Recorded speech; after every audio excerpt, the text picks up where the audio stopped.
Hello and welcome to the fearsome Green Hell, the Nürburgring Nordschleife, for the third round of the EERC 2022 British Touring Car Championship. My name is Edward Hunter, and I'll be taking you through all 172 corners of this fearsome layout. It's the Grand Prix Loop and the full Nordschleife, the Nordstrecke, the Northern Track, of course. We've got 10 drivers out there at the moment, looking to do battle. Slightly down on the usual numbers, so I'll be interested to see how things play out. We have got a couple of the big championship protagonists. Nobody, though, from Coach EERC Academy, who are the Constructors' Championship leaders. Still in practice, hoping that a few more will materialise, I hope. For now, we have to assume this is what we're going to get, I'm afraid.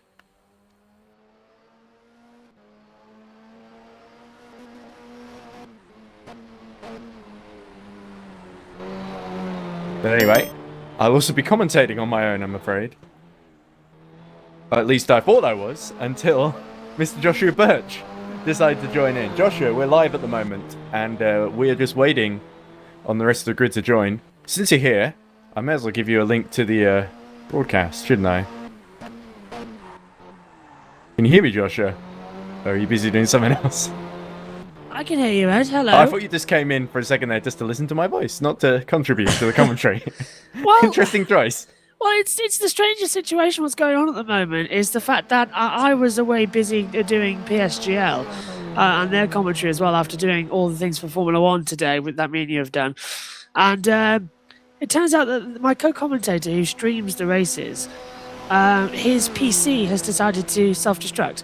So it turns out we might not actually have a race on this evening for PSGL, but it starts in 45 minutes. I've done everything I need to do, so I thought I'd come and give you a hand so you're not talking to yourself. Just looking at Benz Boros drifting around the Nordschleife and giving the barrier the first of what I assume will be many love taps. Look at him drifting all over the place. Paul Street Boys, you can tell that's an oversteery car, Joshua, and that's just the way we like it, isn't it? I absolutely love oversteering cars as well, especially around the Nordschleife. There's this real skill of trying to hold it together. I can't see the TV pictures yet, but you're describing it beautifully. It's in EERC BTCC Discord, if you'd like it, Josh. I'm opening the Discord now, and but you described it so beautifully, Ed, so I think I'll be able to... I do add colour. Yes, I'll be able to what would otherwise be a rather drab part of the Eiffel Mountains, apart from this racetrack, of course. Look at Sven Gielhead. I have got a German flag in the back of the commentary box that I could put up if you like. That I got for the Nürburgring a couple of years ago. Well, it won't make any difference to the viewers, Josh, because they won't be able to see that. All our attention will be as we leave Sven Gielhead negotiate the carousel, hugging the inside and exiting. We can have a nice view of a house now and some tents. Oh, well, I'm trying to see. Hang on, there we go. I can see some cars. Fantastic. And jumping over, what do you say, 127 turns this place has got. 172, I believe. 172, my goodness. I'm not sure if that includes the Grand Prix loop as well, with the sort of, the Schumacher S and the shortened layout, which has been used since 1984. Oh, yeah, the doubles, yeah. Complements this longer one that we're looking Sven Gielhead negotiate the latter part of right now. So, do they have to use the normal Grand Prix circuit as well as the Nordschleife, or is it just the Nordschleife? Because I know you can separate the two. Basically, it's the Grand Prix circuit until they get to the last corner. Then they do the Nordschleife, and then they rejoin right at the end. So the start-finish line, I believe, will be the regular Grand Prix one. As we see Sven drift off and go back to the pit. So something went wrong there. He's decided that he wants to become a god. I think practice might be ending because the time is stuck. Unless something has horribly crashed here. But looking like, we're going to qualifying. So 15 minutes, you're going to get, at best, 2 laps here. Yeah, as you look at Valente for Hunter Burt Simulation, a team familiar to us, because you and I, Josh, are the owners, of course. Absolutely. Alessandro Valente, 4th in the championship, so that means he takes on a bit of ballast, but not as much as he took for Silverstone in the last rounds. We see the Iris cars battling on the exit. Carl Magnus Bore just behind Sven Gielhead, who I believe is 2nd in the championship. I love how Yes. as well, as you can see that we're straight out there first off in our teams as well. That's what we like to see. There we go, the number 82 of Alessandro Valente. So, shall we go through the standings very quickly? Only 10 drivers on track at the moment. We might have some join late for race 2. I regret to tell you that Nassim Alaoui and Eric Kamedi are 2 drivers unable to make the race. Nassim dropped out very late. Eric was very honestly just had work commitments in the way, and also he was I think he's decided he wants to end on a high, winning the reverse grid at Silverstone, and he might take a break. Yeah. And we're already in negotiations though with another driver who will be very excited to announce hopefully for Interlagos the next round in a month's time or so. As we look at Chris Davis and now Bence Boris negotiating the middle part of the Grand Prix loop. Have you got the timings? I haven't got any timings. I can't find them. Okay. Well, I got timings on my end, but You send them my I just way. wanted to read out the championship order, the top Only 10 at first. least, because they're the ones with ballast. So Eric Neath leads on 41 points. He's got 60 kilograms of ballast. Well, he would do if he was on track. It doesn't look like Coach Eric are going to be competing. Sven Gielhe is second in the championship. And let's have a look at him now. He's got 54 kilograms in the back, or in the front rather, of that MG. Not sure exactly where it's distributed. He's on 40 points, one behind Eric Neath. Titus Conrad in the second Coach Eric Academy car in the championship. He's third on 33 points. He would have 48 kilograms in his car. Whoa, drifting. Nicely Oh, done. yes. Oh, nicely done, Bence. Look at him go. And Alessandro Valente, as I already mentioned, 32 points. He's got 42 kilograms. A lucky number, of course, if you're a Douglas Adams fan. And we look at Valente at the front of the field. He's just about to join the... No, he's going back in the pits. Oh, So that's a brave they're call. doing sight a lap, putting on some new tyres, and it looks like Carl Magnus Bore has actually beaten Valente back to the pits. So there's a lot of strategic shuffling here. They can't afford to abandon too many times because it's such a long lap here. And we were seeing lap times, I think, about 9 minutes or 8 minutes in these touring cars.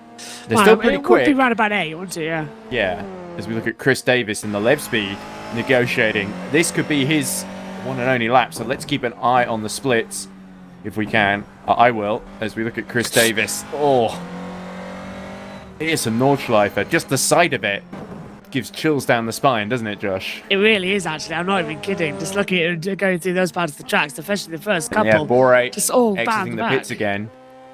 Let's keep an eye on Chris Davis because he's got the fring of on, I believe, of Peter Schoenman. Not far behind. Here we go. Look at this lovely long shot. And there's Bence Boris is also circulating behind him as well. So only Thomas Mchugh and Bruce Duncan actually in the pits at the moment.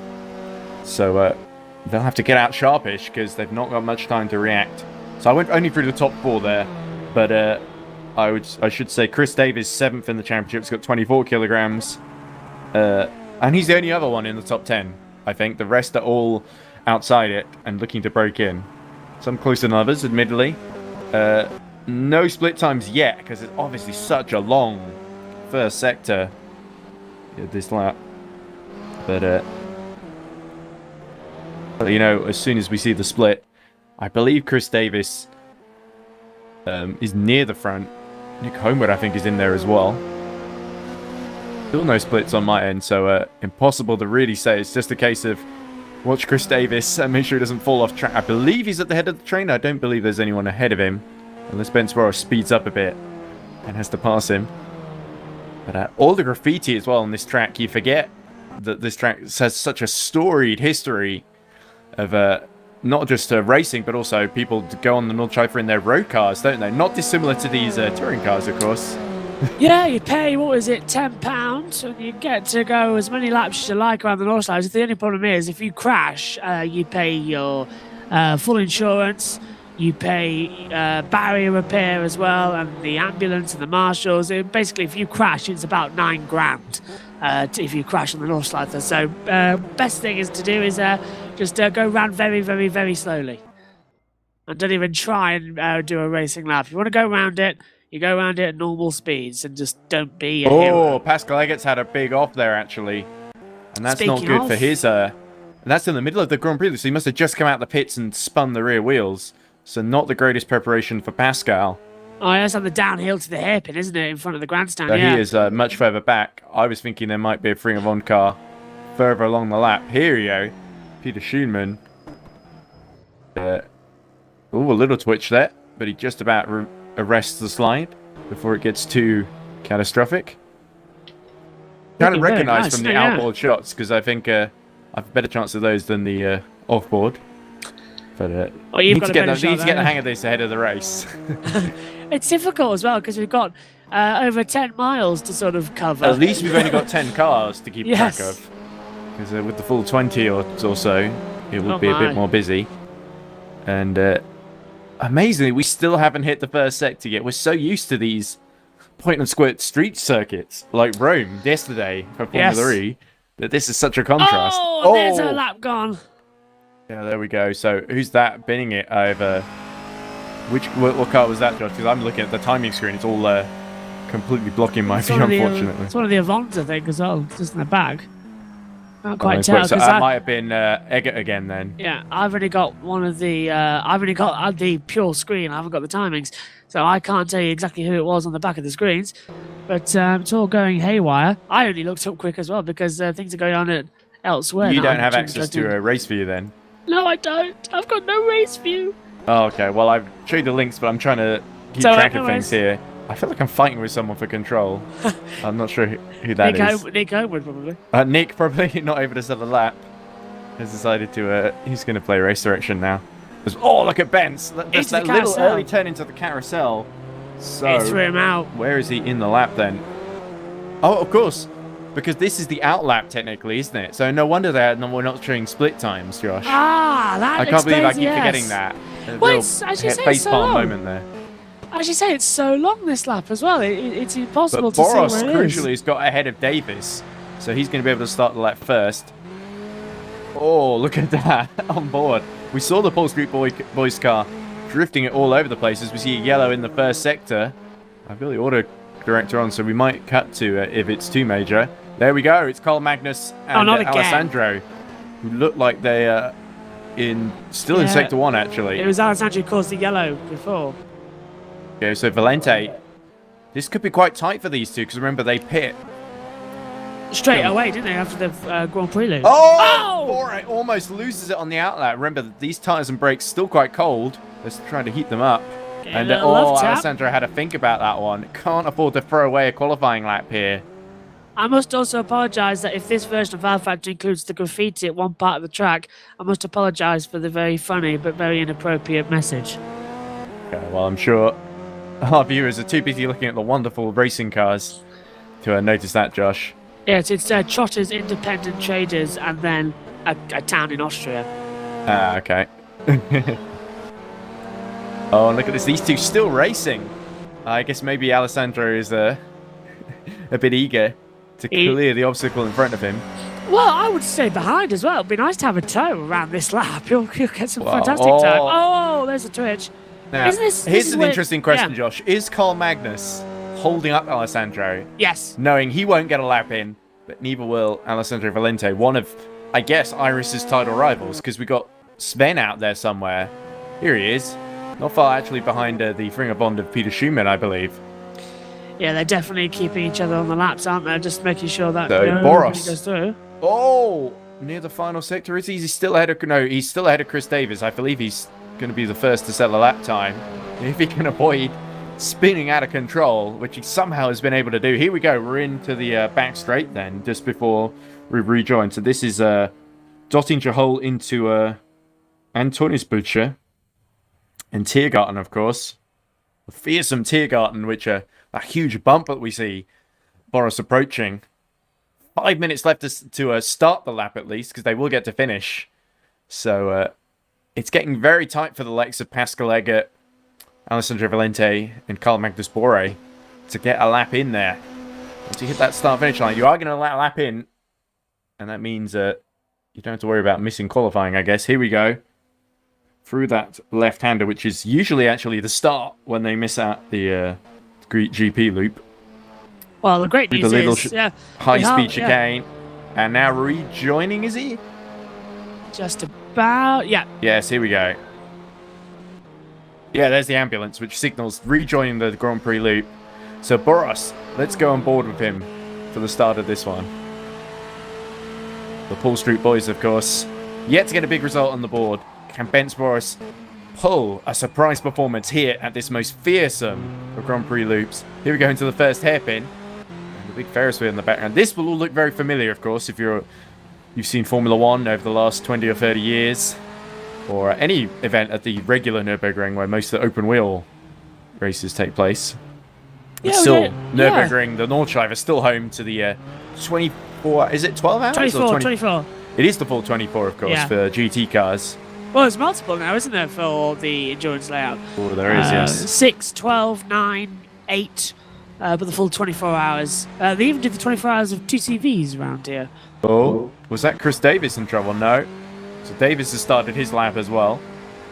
Good news is that we might have the commentary box computer set up ever so slightly. Apparently, it's breathed into life, which is what I've been told. Like a little lock-up. Lock-up on the inside. He goes into the Mullenbach hairpin. Of course, it's... Through to the Schumacher S. And of course, you were saying, Josh, in testing, this is how I know this, that Mchugh Schumacher himself showing the family infamously secretive, as you can understand, of course, given his Mchugh Schumacher's condition and the sort of effects it's had on his health since the ski accident in 2013, but showing, reportedly, improvements in the last couple of months and years, finally able to sit up, to be a bit more responsive, and those little steps, the little bits of information that we are allowed to hear, that's still really encouraging, isn't it? And great news for the whole family, including Mick Schumacher, who looks to start his second season. And here we go, through the extended chicane goes Ben Boris, flicking the rear out of the Subaru, one of the top cars in this series, of course. There was controversy after Silverstone with the Subarus because it was revealed they were a little bit easier on their tyres. So I believe the change that's been agreed is perhaps 2 times tyre wear, which is going to get very interesting for the likes of Ben Boris, who've clearly got a very oversteer car that's going to be hungry on the rear tyres. I wonder how it's going to handle even towards the end of his lap, really, because he was pushing it even on the outlap. That's locking up once again as we go through into... This looks like approaching Hatzenbachs and Flugplatz. Oh, look at the little Mercedes logo. He's going by the BMW logo as well. And let's have a brief look at how Chris Davis is getting on. Already 2.5 minutes into the lap as well. And Davis still not able to close up. He did start the outlap ahead, and he's dropped behind. I wondered just to give himself a bit of space, just in case something happens to Ben Boris. Still no splits yet, so we can't really compare the two. We'll keep an eye, just in case some drama happens behind. Boris continues on then for Paul Street Boys. And the time rapidly closing out. Is there anybody on track, I wonder, who's not started? I think Thomas Mchugh is not going to make it, Josh. No, it's too late now to take this lap. Magnus has made it. Oh, that's lucky. Alessandro has not made it. I think these guys... Yes, there must have been some kind of incident. Yeah. Do you reckon as well, they're just saying, like, okay, we'll qualify at the back and just try on a race pace, because I suppose qualifying is less important. Think about the reverse grid race. With so few in the field, we don't know if anyone's going to show up randomly before the second race. But we'll have to see. Sven, just starting his lap now with a minute. I wouldn't leave it that late, especially if you're second in the championship. Pascal is not going to make it. So we got 4 cars, I think, that are certainly going to start at the back. Oh, I had a lock up. There we go. Spin up. And into the wall. Yeah. That's Peter Schumann in real trouble then. That's not going to be a great lap, but depending on what happens ahead, he might still be able, because if no one else, if there's 4 cars behind him, he's still going to be at least 6th, isn't he, Josh? Yeah. So he's perfect in the situation. As long as you complete a lap time around here, you're guaranteed a good starting position. It's at the top 10, because everyone's going to make a mistake. And that's why the race is, both races are going to be so crazy as well, and probably going to take very, very long times tonight as well. So sorry, Ed. That's all right. I mean, we've got such a long track. As we have 37 seconds left, but everyone's on their 1 only laps. Nobody's going to get a second run in. Even Ben Boris. No splits yet, sadly. So still, Ben Boris negotiating the first sector. PlayStation corner. Yeah, he's come a cropper. Oh dear. He's just got it. As he heads down every lap is a bit of an adventure here. Every corner, rather. All 172 of them. Possibly more if you count the GP loop. Not great at maths. I wonder if... This is near the Niki Lauda corner, isn't it now? Just at the exit. Oh, that would be Bergwerk and Kesselchen. It's so hard as well. Carousel is practically the corner I know the name of on this circuit as well. It's so massive as well. The only thing I know as well, but there it is. That's the Niki Lauda part of the track where he crashed. Just there, just where we just saw it a second ago. Yeah, so Boris, unsurprisingly, sets a purple first sector. And I think we found our pole sitter. But let's see if that gets beaten. So, continues on his way. And is it me or is Chris Davis looking a little closer than he was earlier? But not significantly. Let's see the timing. It is 309.8 for Chris Davis, 311.3. So Davis is actually faster. Let's switch to him and see what he can do here. I reckon the 4 cars in the pit lane probably listening to us right now, Joe. Yes, they probably are. So let's keep it somewhat exciting if we can. But Chris Davis continues on his way. Oh, locking up ahead. This is the problem. Ben Sporos, if he messes up ahead, as now we have checkered flag out, so this better be good, guys. Yeah, this is the PlayStation corner as well, whereas many people just attack it full throttle, forget there's a bump, and go smack into the wall as well. It's one of the trickiest parts. So much so that the Grand Theft Auto players, they'll say, oh, let's go drive the Nordschleife there, or go full throttle there, because on Gran Turismo, you can just about make it.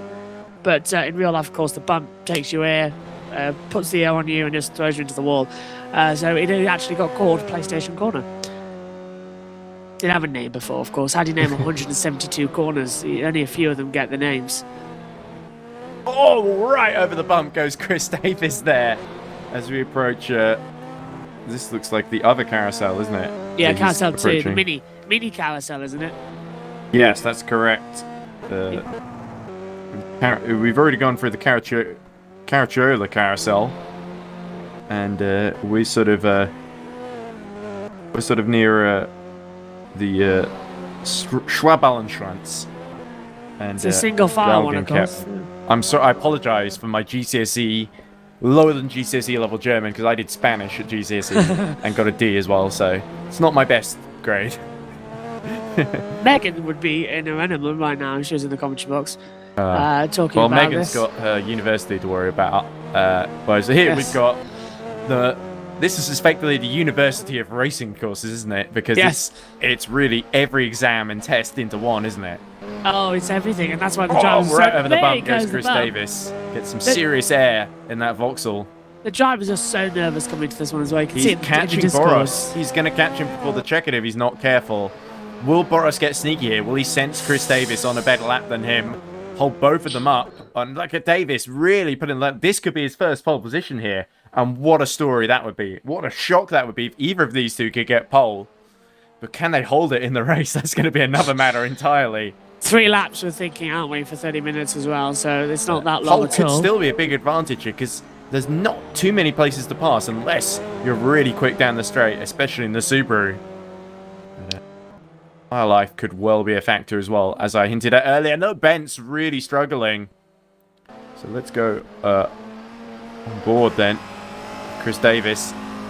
Have we got to the second sector yet? No, Peter Schumann has got a set of 3:29, so he's about quite a way, about 19 seconds behind Boros in second at the moment. Here we go, second split.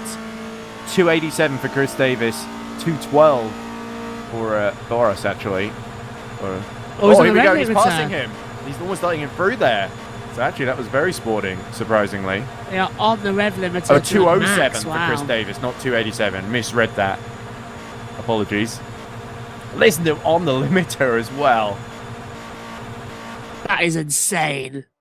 Absolutely These cars insane. are not designed for that. Just flat out run all the way. But Chris Davis, it's not really many corners now separating him and pole position. It's just this last little chicane here. Needs to make sure gets the braking point just right. And he's about to rejoin the circuit. And now it's just flat out to the finish line. Is this going to be pole position for Chris Davis and Lev speed? It's not going to be for Boros, I don't think. Chris Davis crosses the line and sets a 9:35 to Boros's 9:44. Oh. Boros is behind, but was ahead starting the lap. So now we look at Peter Schumann on a personal best, of course. 3:29 in the first sector, 2:28 in the second sector. He's quite a way down, I think. It's a parts like this as well where you can relax down the back straight away as well and just let Yeah, we saw a lot of mistakes by wander. Schumann, but a top 3, top 4 still possible here. I don't see anybody else on a lap, Josh. No, this will be it. Qualifying has this is been good. not much of a spectacle, it must be said. Well, we weren't And really I've tried my expecting absolute best to hype up the battle between Davis and Boris, which I think it's fair to say Davis has won. We weren't expecting a battle in qualifying. We all know the battle's going to come in the race. The track is the battle. Yeah, it's Here we go. mind over matter. To the line then comes Peter Schumann. Is it going to be third place on the grid? He powers to the line, swerving like crazy. 10 minutes 20. Well, it's good enough for third because no one behind has bothered to leave the pit lane. They thought, well... That's in style. There we go. So That's it, catching the white lines. 10 out of 10. Exactly. 10 out of 10 for style, but third on the grid, so not bad for Frenavond. But it is Davis, Chris Davis and Lev Speed who take pole position there, and they're first in EERC touring cars. Admittedly, not a lot of competition, but still, they did the job. They had to beat Boris. Davis did. He did. And he did. So, now, it's not going to be a long wait then. I'm not going to go through the grid because it's 3 drivers. We'll wait till they all form up, I think. Everyone else just stays in position. So what have we got to look out for then, Josh, as we hear the grid being rapidly settled? You don't want to get taken out when you're on the first lap on the Grand Prix loop. Absolutely not. You need to keep your mind in focus as well. That first corner is going to be very tight, isn't it? As we wait for Davis to emerge from the pit lane. Oh, it is only going to be 3 cars on the grid. Oh, there they go. Populating them in. Where are the non-qualifiers going to filter out? Because I imagine it's a race to do as much of the lap as possible. So it's going to be Chris Davis on pole from Ben Sporos, Peter Schumann. We knew that. Thomas Mchugh did most of the lap. I think he got to sector 2, so he will start 4th. Carl Magnus Bore will be 5th. Alessandro Valente 6th. Nick Homewood 7th. Sven Gielhed 8th. Pascal Eggert 9th. And Bruce Duncan bring up... I don't think Bruce Duncan even left the pits in the SRD car. So, but big points on offer here. This is a golden opportunity for Davis and Boris to get a podium. I wouldn't be surprised if they finish on it by the end of this. But could they prove a shocker? Could they steal a win from the more fancied runners? This is going to be fun. Cars are all Fun on a loaded bun, in. that's for sure. Oh, they've been reorganised, look, now. So 3 of them shifting over positions. Okay. They are Valente's literally still in the honking pits, the apparently. horns. Yeah, they're honking the horns as well. There's no lights coming on at the moment. So turn 1 will be the crucial one. And then as soon as we hit... Valente's made it. here we Oh, go. that's good. I breathe a sigh of relief now as the team owner of the green car. But there we go. Davis on the left. Boris on the right then. When the lights start coming out, the tension will build and we'll be doing for 3 laps. Only 3 laps, but so much drama across all of them. It will be hard to keep across of it, to be honest. Here we go. 4 lights, 5 lights. And we are going underway at the Nürburgring. And it's a pretty even start by the front row. But Davis has been dropped by Boros. The left speed didn't get off the line. And it looks like Boros is going to lead into turn 1, provided he doesn't get hit at the rear. Oh, and he locks up heavily. And Valente's made a pretty good start. He's on the outside there in the 82. Contact to the back. Frenavond and Team Iris getting together as well. Not what you needed. Dear, I think that might have been Gielhed and Schumann. But look at this, Valente. Gielhed. Oh, going up to 3rd there. The Irish cars bump into one another behind. Oh, that was aggressive then by Sven Gielhed. As him and Thomas Mchugh battle for 5th. This is what I was on about. We don't want to have contact this early on in the lap. They've got to do 172 corners. They can't even manage 4 without bumping into each other. They're still on the Grand Prix circuit. The Nordschleife is going to be absolutely turmoil for these guys.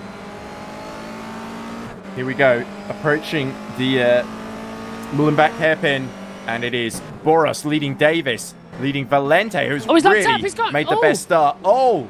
2 deep, locked up on the inside front left as well, and now Valente under attack then by Carl Magnus Bore, who goes back up through to 3rd, and that will not be part of the game plan for Alessandro Valente. Once again, he is now stuck Iris behind Carl Magnus. Yeah, the Iris went through the gravel as well, so the Hannah Birch simulation goes right round the outside, doesn't get the position back. Now under pressure from the second Iris, but as we can now head towards the Nordschleife part of the section of the track as well, everyone begins to settle down because now the 10 minutes of hard work really begins. Green flags at the moment. How long until these 10 cars become 8?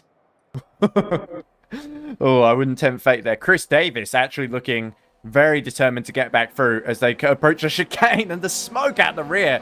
Ben Sporus' tyres are not going to be in good shape at the end of this first lap. I wouldn't be surprised. As here we go, they have to turn off other side of the ambulance, folks, to get into the Nordschleife. And Sven Gilhead continues to challenge Alessandro Valente, who's really his big championship rival in this one. But Valente, of course, has got less ballast on board as a result. So it will be difficult, even if there's an opportunity to really take full advantage of it. It's going to take some absolutely mega driving for Sven to get past Valente. But Valente, of course, has got ballast of his own. Oh, look at the free bond. That was a homeward, Spinner. I think. Wheel lifting. And that's Pascal Egger in the wall already. And Pascal falls to the back. You said it was only a matter of time, Josh. Yeah. He just got on the curb, ran a bit wide.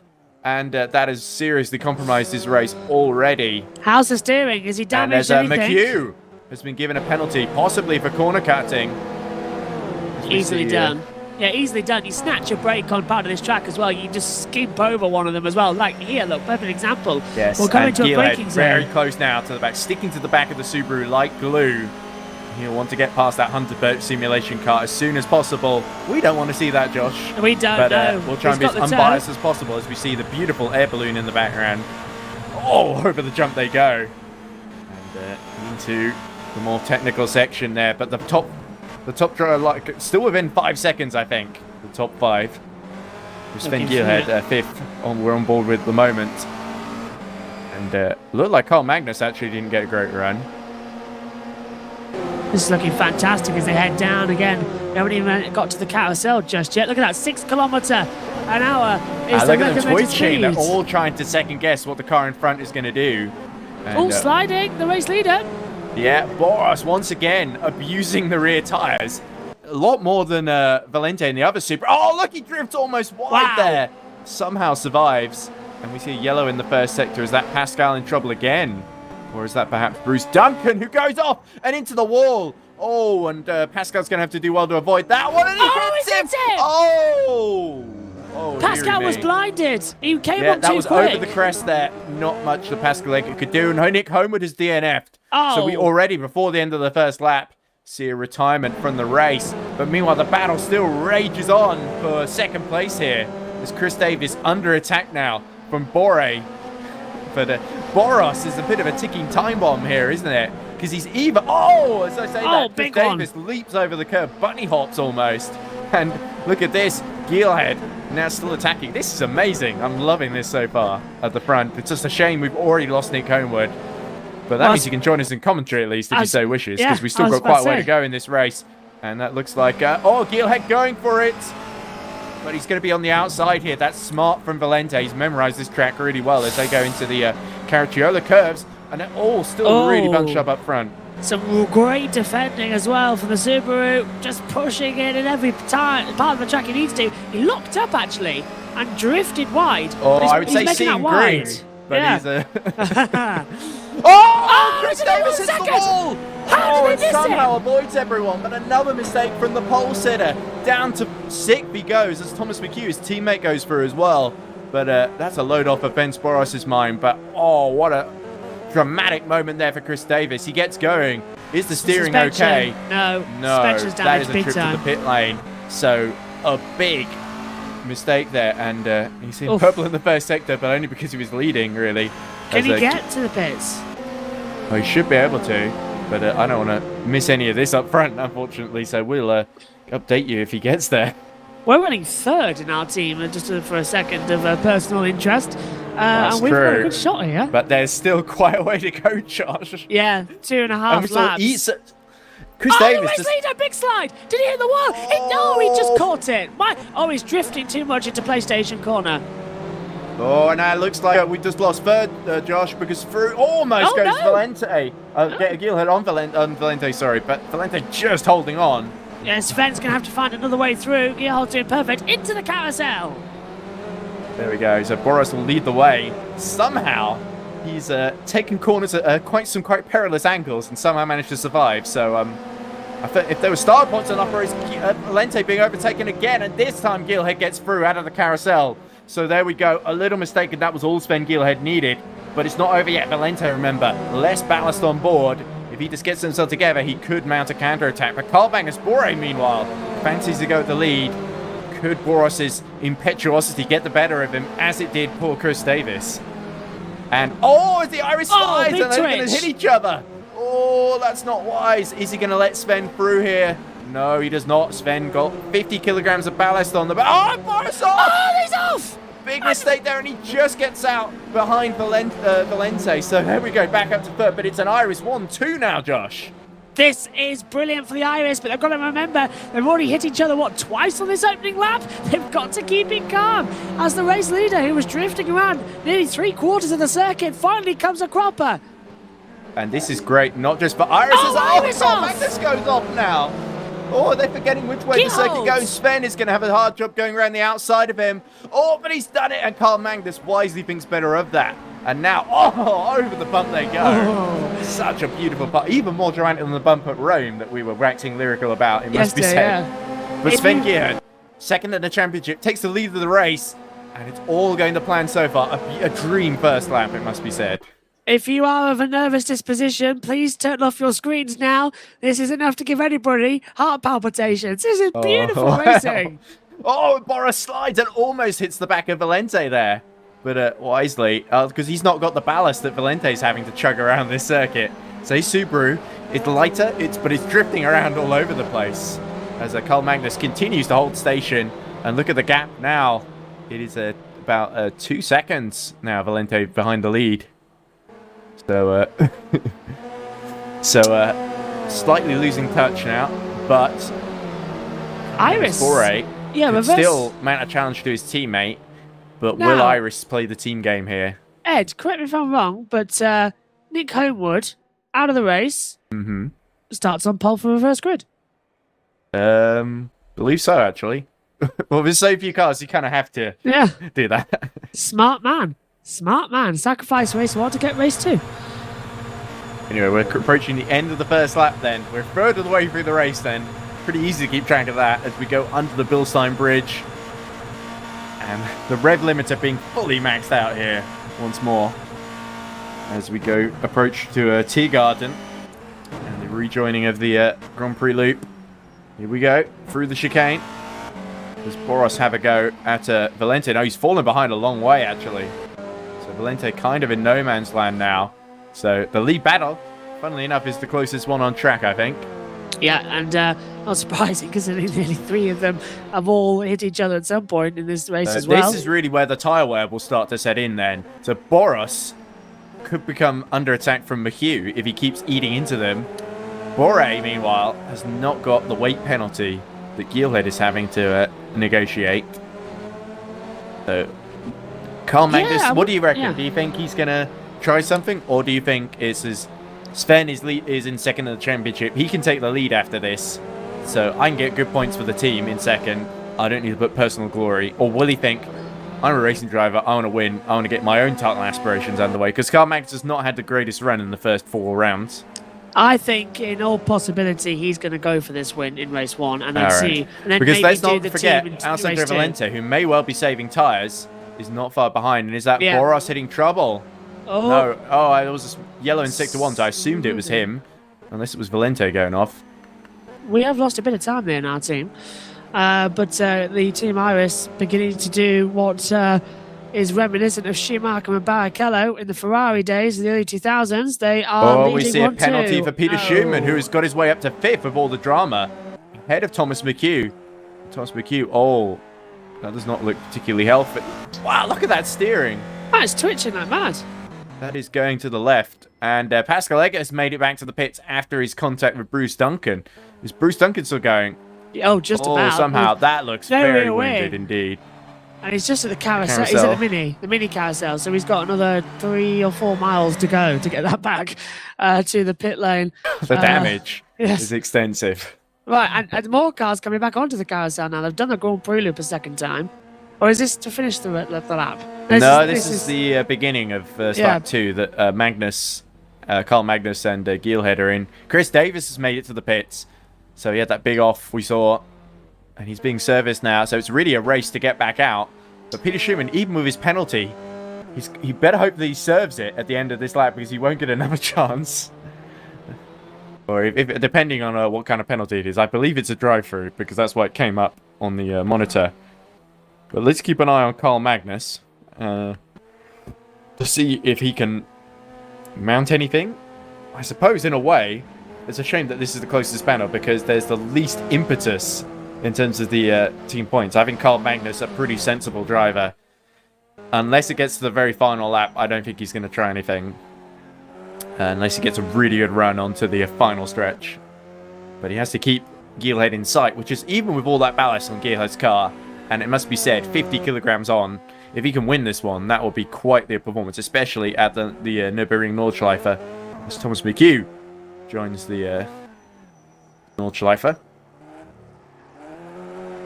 Gonna get a good chance of getting past Schumann, actually. He's not far behind. There's Schumann, just ahead, actually. Mchugh going through, I think, the same section. Yeah, just approaching it. As they now swing back. I must admit, Ed, could have done with a few more cars in the race as well. Yes, as Bruce Duncan finally makes it back to the pits in the SRD. Eggert must have some extensive damage because he's still being serviced. And in fact, Chris it's a long Davis penalty, as well, isn't it? actually. Yeah, Oh, Peter Schumann!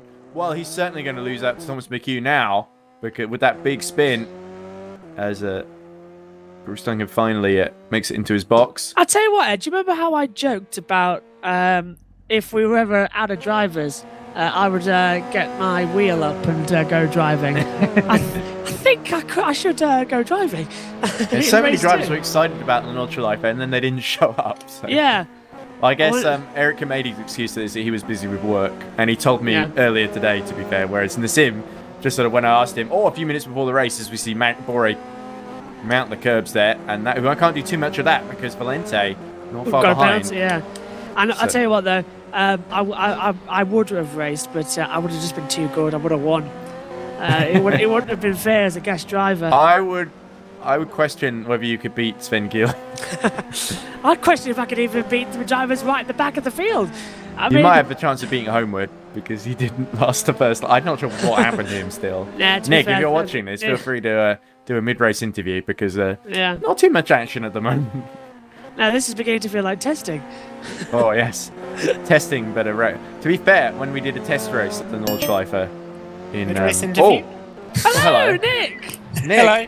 A calamitous end to the race for you, and very early on the first lap. What happened? It looked like all the Ring of On cars decided to bail from qualifying, apart from Peter Schumann. Well, I got a cut track on my flying lap, so there's not much point finishing it. Damn. Yeah. It felt to me like Carl Magnus and Alessandro Valente just held each other up, and then thought, "Right, we'll just wait till the race and wait for everyone else to fall off." And that seems to be what's happened. Yeah, they've disappeared a bit.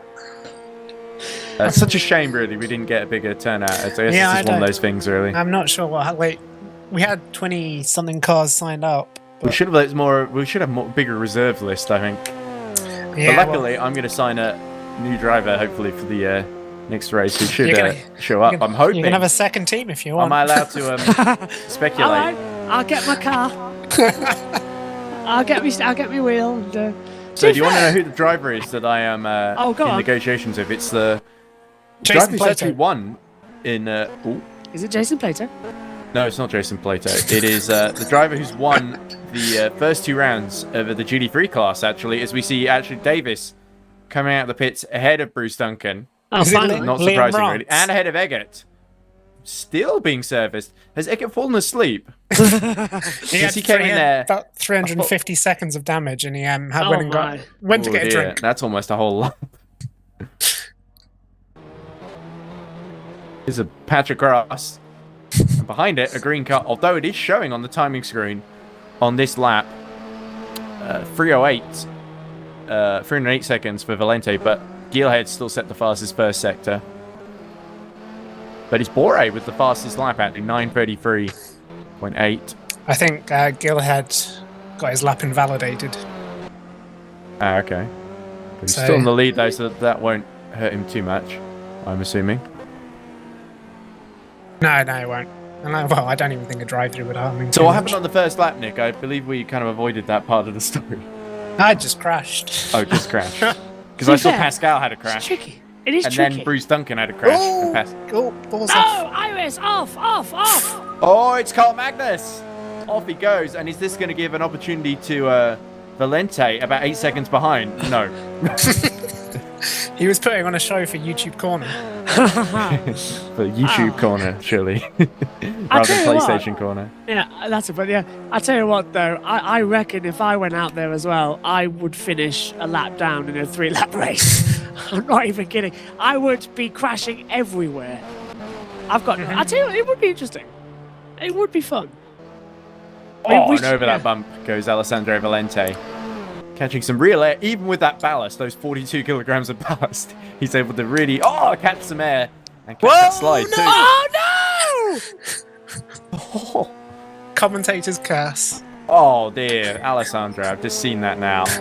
Because my stream is clearly a bit behind, because I've full screened it. Where's the Toto Wolff bit? But he's still enough to run third. Let's see what the onboard looks like. Not great.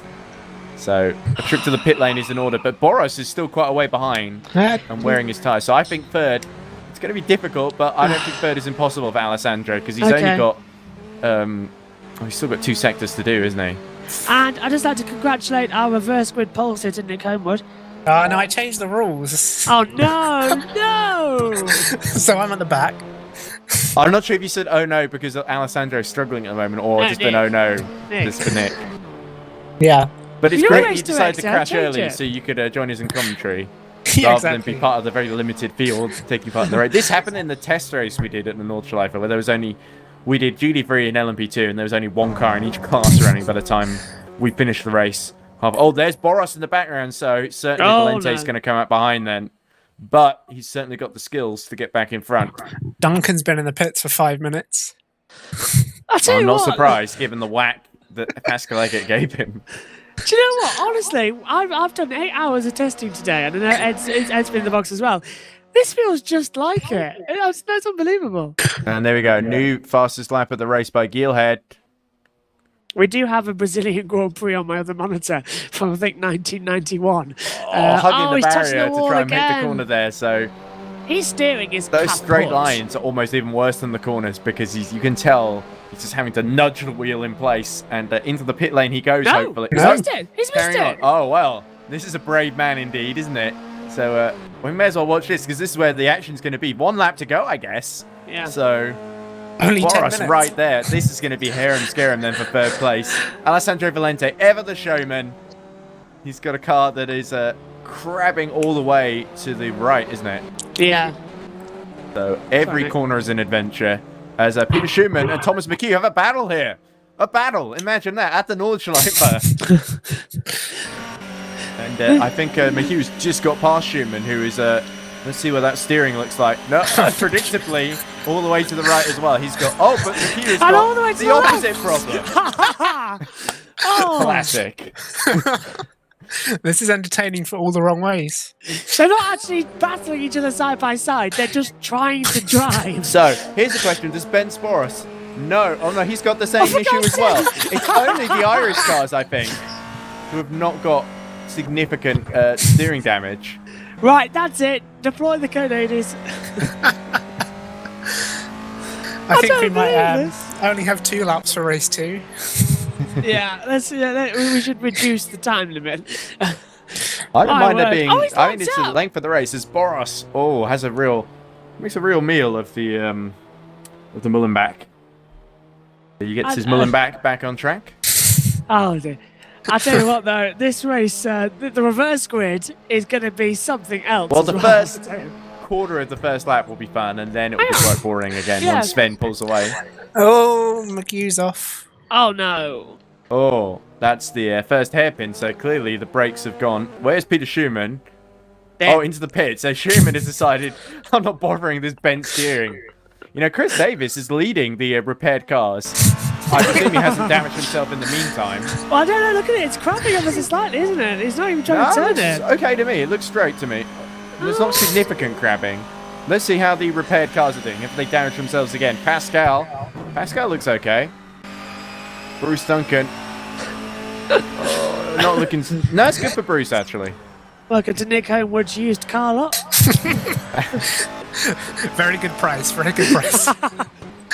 Oh, this is still very, very scary for Alessandro Valente. Nick, I suppose Taking to the grass here. Oh, my goodness. He's almost going to spin out again. Oh, he's held it. He's held it. Oh, no. Dear. Having to slow that right down. And another nudge with the wall, which won't do the steering any favours. But luckily, Ben Boras still hasn't got through yet. So this is going to be the battle then, I think. We should focus on this. As Boras looking for his first podium in EERC Touring Car going off himself. Oh, my goodness. It's slidey Subarus, isn't it? Those tyres. Valente's bunked the steering. But Boras is chewing through the tyres like a piece of chewing gum. I'll tell you what. It's a matter of choose your ailment, really. Who would you rather be in this position? I'd rather be us right now in the commentary box, to be fair. I'll tell you what, though, Nick, I think you were driving at the time, so you probably didn't hear, but if you know, you pay £10 on a public road to race around, to go for a lap around the Nordschleife, but if you crash, you pay your full insurance as well as the cost for the barrier repair, the mechanics, and so it's about £9,000. So are you going to charge everybody £9,000 at the end of this? Well, I think I've got to charge myself about 20. But yeah, I intend to make good money off this race. Fantastic. But the thing is, everybody else's crashes will pay for yours. You only had one. And another little drift on from Alessandro as we see yellow in the first sector and almost the yellow in the second as well. But somehow they get it under control. Pressure is really on these guys with Alessandro clearly struggling. But can Ben Boras keep the tyres out alive long enough to get alongside? It's really going to go either way between these two. I think Benz is going to try and move, and they've got the SRD of Bruce Duncan that have to lap. And you do not want to be Alessandro Valente trying to lap that Ford Focus around the Nordschleife with bent steering. Bruce Duncan steering, though, mercifully in one piece at the moment, unless he's gone off, and this is why they're lapping. When he gets out of the way, and that's very sensible. We are but watching. Now the battle resumes. We are watching Dumb and Dumber. I don't want to say that about my own driver, but as he locks up heavily, maybe he hasn't covered himself in glory. There was perhaps a shot at the win earlier, and that has evaporated. Should not really be fighting with Ben Boras, but that's the situation, and Boras senses blood here. He's still got at least 90 corners ahead of him in which to mount a move. Those tyres are going off. Hello. And Boras nearly giving Bruce Duncan some company there, but Valente getting a breather for a moment there, mercifully, but constantly fighting the car every single corner. And what a fun drive this is to watch, though, in spite of everything. Where's the leaders? Are they nearly 30 seconds up the road. Yeah, there we go. There we go. Also touches the wall. So, no need to back off, even if you're 5 seconds in the lead from your teammate. But Boras yet to give up chase, and why would he? Oh, look at the fronts locking up on Valente. Martin, I think he just hit the wall there. Somebody has told Alessandro that Boras is driving like crazy and chewing for his tyres, so you think, I might as well do the same thing here. My steering is buggered anyway. Let's go hell for leather here. Right, okay. We're getting into Sector 2, I think. So only one more sector to go. Who's your money on out of these two? As we hear a bump as Schumann loses position to Chris Davis. And Boras now really right behind. I think he might make his move here. Oh, but Valente defended the inside. It's question, yeah. Reminder that both of them have got the bent steering course, but in opposite directions, I think. And look at this. This will help him. This is the widest green Subaru you've ever seen, and Boras has to back out there. And could that be the crucial moment there? I think Valente may have just done enough now. If he can just hold on by the skin of a thread, of a tooth for others, Ben Boras goes into opposite lock. And then for once, he was actually driving straight. This is unbelievable. Into the second. Is this the first or second carousel? It's the second carousel. Sven Gearhead rapidly approaching the end of the lap now. He will be crossing the finish line before we know it, really. But this is where we should keep our attention on. It's almost like they're creating extra corners. Who's that a penalty for, Josh? Can't see. It's Pascal. Oh, thank Pascal, you. okay. Well, Pascal, who's down in 7th behind Chris Davis, so clearly a corner cut or something there. As Boros takes the widest entry you've ever seen for that corner. Yeah, I don't know. That once more. Yeah, I don't know, Jeff. I've only got the pure picture. I haven't got all these fancy graphics or fancy Well, you got the sound, timings. though, so you can hear when someone bumps the... it echoes and reverberates when there's a crash around the Nordschleife. Sven Gearhead must be on the back straight now. Or he's approaching it. And there's Carl Magnus, not far behind. So full marks to Carl Magnus for keeping his teammate in sight. Only 2 seconds. I think Gearhead made a mistake. Let's hope Gearhead's steering. Well, actually, he's not got far to go, so Gearhead can probably hold on to this. It's very close. Oh, the battle closing up again. I spun it! Oh, Boros! That's it for Boros then. So we better focus on the lead. Oh, is that Sven really slowing down then? But Boros still going. So it's really down to Valente just to hold it together now. Let's see if the steering is okay. It looks mostly all right, but Boros is right in the mirrors. Here we go. Is he going to let him through? Or I was going to try and go side by side here. They're going to get so many points out of this round. Surely Gearhead is the one they want to win this one from a Drivers' Championship perspective. And luckily, Carl Magnus is letting him draw back in front. Neither of them want to win this one. This is like Schumacher and Barrichello in America. Unless they're running out of fuel. Oh dear. Oh my. Flat out for 30. Yeah, that's the point. Let's have a look on board. Oh, I hope they don't hit each other. That would be quite an ending. Oh. There we go. Carl Magnus backing out then before the little chicane. I don't see any indication on the dash of a fuel issue as we see yellow in the second sector. But let's keep our eyes on the leaders as they approach the final stretch now. And is Sven Gearhead going to win this one? Oh, it's Carl Magnus Bore. He takes him at the last gasp. And Carl Magnus Bore wins. No, they crossed the line together. No, he didn't do it in time. Bore won. Wow, what a finish between those two. Oh, but it's not over yet, ladies and gentlemen, because Valente has still got half a second gap over Benz Boros. And Boros will be so frustrated. The podium right in front of him. But 100% Simulation are going to take yet another one. Did they just do that? Did they just try and go side by side across the line and fail miserably? I think they did, yep. I mean, I'm getting America vibes. In 2005 with the lack of cars, and 2002 with the staging at the finish. I mean, that could well come back to Huntsville, Sven Gearhead. Yeah. He may take the championship in the lead now. Another mistake from Valente. No! Alessandro giving us nightmares here. There's only a little bit further to go, and Boros locks up behind. He's off too. Oh, I have nothing more to say there. How on earth has he held on to this podium? Alessandro Valente. Yeah! Like the thread of a needle. And slides across the line as well. And Boros did well to avoid that as well. But not that it matters. He falls just short of the line. Valente third. Boros fourth. And Thomas Mchugh, and I'm red in the face now, which I didn't think I would be at the midpoint of this race. But Thomas Mchugh, smoke come out the side of that car. And it's not like he's driving 90 degrees to the left, so on a straight. So I don't think that Vauxhall is handling as well as it did at the beginning of this race. If you put that thing into a garage, it would fail its MOT. Let's put it that way. As he goes across the grass, and Nick rapidly types on the keyboard. I'm sorry that you're hearing that. I'm hearing it double, so be thankful you don't have echo hearing like I do. I must admit, impressive typing skills from Nick there. That was impressive.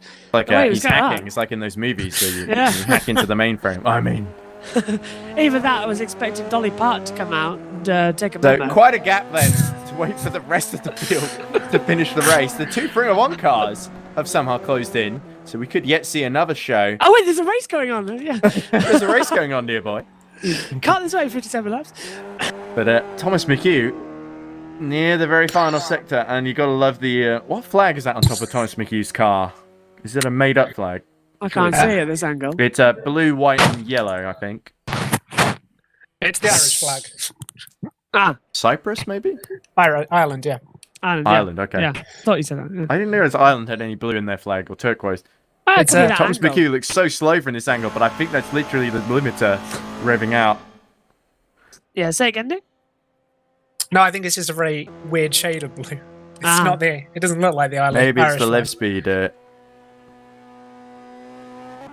Davis, I think. Ooh. Too far behind. I tell you Actually, what, he's quite a way behind. These guys have got to do another one off now. that's what I've got to worry about. Nick's going to go start at the back. Pascal Eggert and Peter Schumann, it's going to be go again almost immediately because the leader's like waiting for them almost a whole lap. And that shows how dominant the top four really were in the end compared to the mistake-laden back of the field. Although I do feel a bit for Bruce Duncan, who has actually finished a lap down. Luckily for him, as we see Mchugh negotiating the final chicane and approaching the start-finish line then. My tip for race 2 win, Nick Homewood. He's the most relaxed guy in the field because he hasn't raced in over half an hour. There we go. 5th for Thomas Mchugh. And now we wait for Davis, Eggert and Schumann to cross the line. Race 2 is going to be 2 laps. By the way, are all these drivers having to go all the way back to the pits? Thankfully not for them. Some of them have gone back, yeah. So yeah, race 2, as you said, Nick, 2 laps. That's okay. Out of interest, have you reduced it because you think that's as much as that you could do to get the lead? Oh, I wouldn't say that. Race directors, power. No, Mike, no, this is so not right. Sorry, we're still watching Mchugh in the garage for some reason because my inputs were getting really latent there, which was really annoying because I was clicking on Chris Davis's name and nothing was happening. Is that Schumann and Eggert are swapping positions like crazy, by the way. They're still out there? Yes, Peter Schumann has not had a great second phase of the race, and Pascal Eggert, to his credit, recovering up to 7th, which is pretty impressive considering he'd spun. He was the first spinner, really. Are we going to race? But now he wants to give us another spin. So it's not over yet as Chris Davis. Oh, he also goes off track just as I cut to him. Do you reckon, can we just have the Nordschleife every year just for the hilarity of it? Well, we haven't seen the endurance race here. I think these two are almost just doing this deliberately here. Yeah, that's a good point, because this has gone off the calendar for the endurance. Nick, who do you want to win out of these two, Nick? I think if I say that, I'll get sacked. They're both the team manager for Final Points. Well, Pascal is ahead at the moment as Schumann continues to... let's see what the steering's like for these two. Oh, look at that for Eggert. Going all over the curve there and then a little bit more. I wonder if the steering is not too healthy on his car. But they both came in for repairs. Schumann most recently, actually. No, the wheel doesn't look too bad. We're not looking at Thomas Mchugh levels, are we?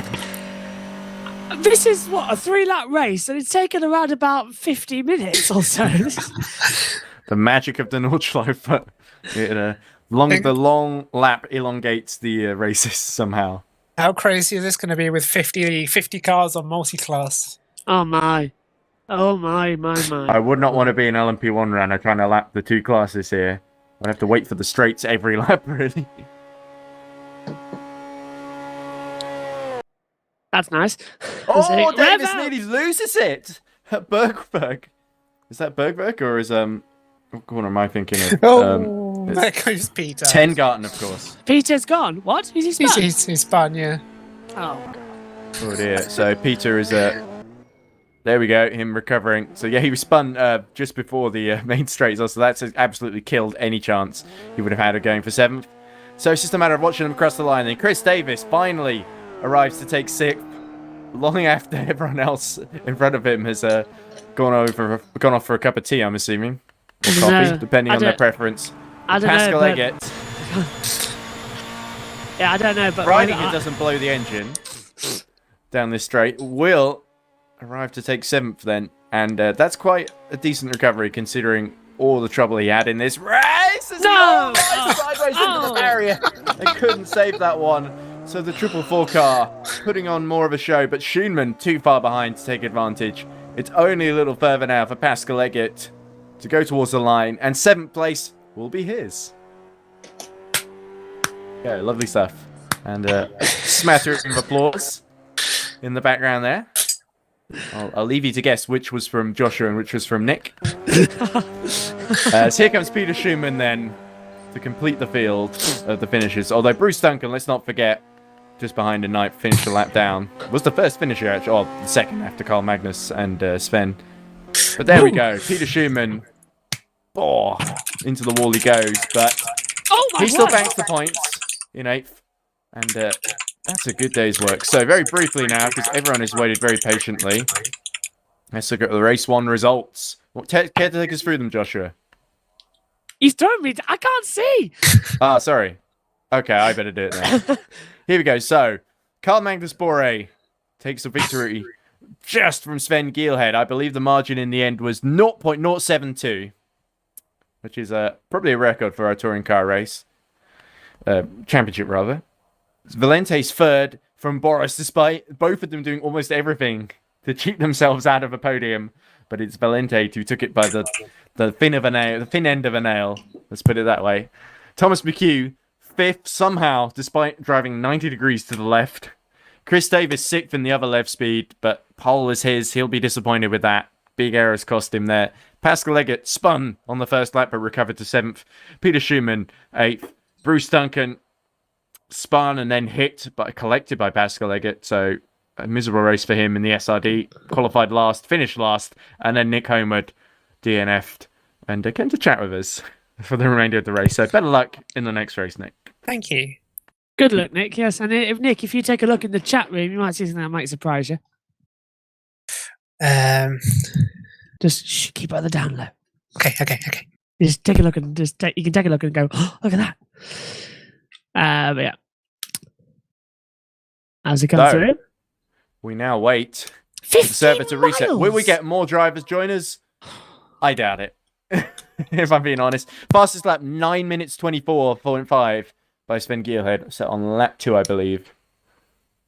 But certainly, the advantage is going to be Bruce Duncan's then. He will start on pole position from Peter Schumann and Pascal Leggett. So I wonder if Peter Schumann spun at the end there and thought, well, I'll take second on the grid rather than third. Wait for the server to tick over. Yeah, it'll just be a few minutes. I want to put the kettle on, guys. What time is it? It's nearly 8:30. We should hopefully get through race 2 before bedtime. Maybe a bit quicker. Frère Jacques. Oh, we haven't got enough real valid things to talk about. So, Joshua, is there anything you want me to put in your show reel for this commentary gig that Chris has recommended at Silverstone? Yes, this entire race. Well, I was thinking maybe of focusing more on the FE race, some of the endurance commentary we've done, which has also been brilliant, even with my old microphone. By the way, leave a comment if you're enjoying my new microphone. I've actually been commentating slightly an angle. I might just pull the mic in to improve that, so that because I set the specific corduroy pattern so it's not picking up the fan from my laptop. It sounds great, Ed. Oh, that's lovely of you to say. Even Jake Danahan was being nice to me. It's fun just having nice hardware, a new pair of boots, and everyone thinks you're a brilliant commentator all of a sudden, even though your commentary's gotten significantly worse and more lazy, it must be said. Yeah, I can barely remember all the German names of the corners, but I did my best. Well, I'm certainly no Jim Clark, that's for sure. I've got a friend who lives just near the Nordschleife, actually. I should have actually given him a call, because he goes around it nearly every day. By the way, PSGL are not requesting your presence, are they, Josh? No, the race cancelled because the streaming computer's gone kaput. Ah, well. We know that pain, don't we, chaps? Slightly. Indeed. Well, I don't know. I think they might. This is a championship where they might just do the race anyway, even if the stream PC goes kaput. Yeah, they are doing the race, and I'll be putting a highlights package together later. So I've still got work to do next week because I'll have to do onboards and that lot and do a. Speaking of highlights package, if you want to hear more of my voice, then please look forward to the race on Sunday that FSR are doing at Malaysia, the second round of the World Championship, and they're supporting Pro and Academy Series. That I'll be doing the highlights for the World Championship, of course, and hopefully they might let me loose at the big time. I hope this doesn't sound too beggy if any of them are listening. They probably aren't. They're very busy people. Yeah, I tell you what, Ed, take some of the racing that we got where my microphone sounds good from the Formula E races, because there was tons of great racing there. And yeah, because you did a few when I was working at the post office, you and Tom. Yes, so right. Nick is there. Is there a way I can get us back into full screen here? R-Factor's just having an R-Factor moment. Oh, we all know that pain. Well, I'm seeing 9 drivers in. Not one of them is you, Nick. I'm getting there. Okay.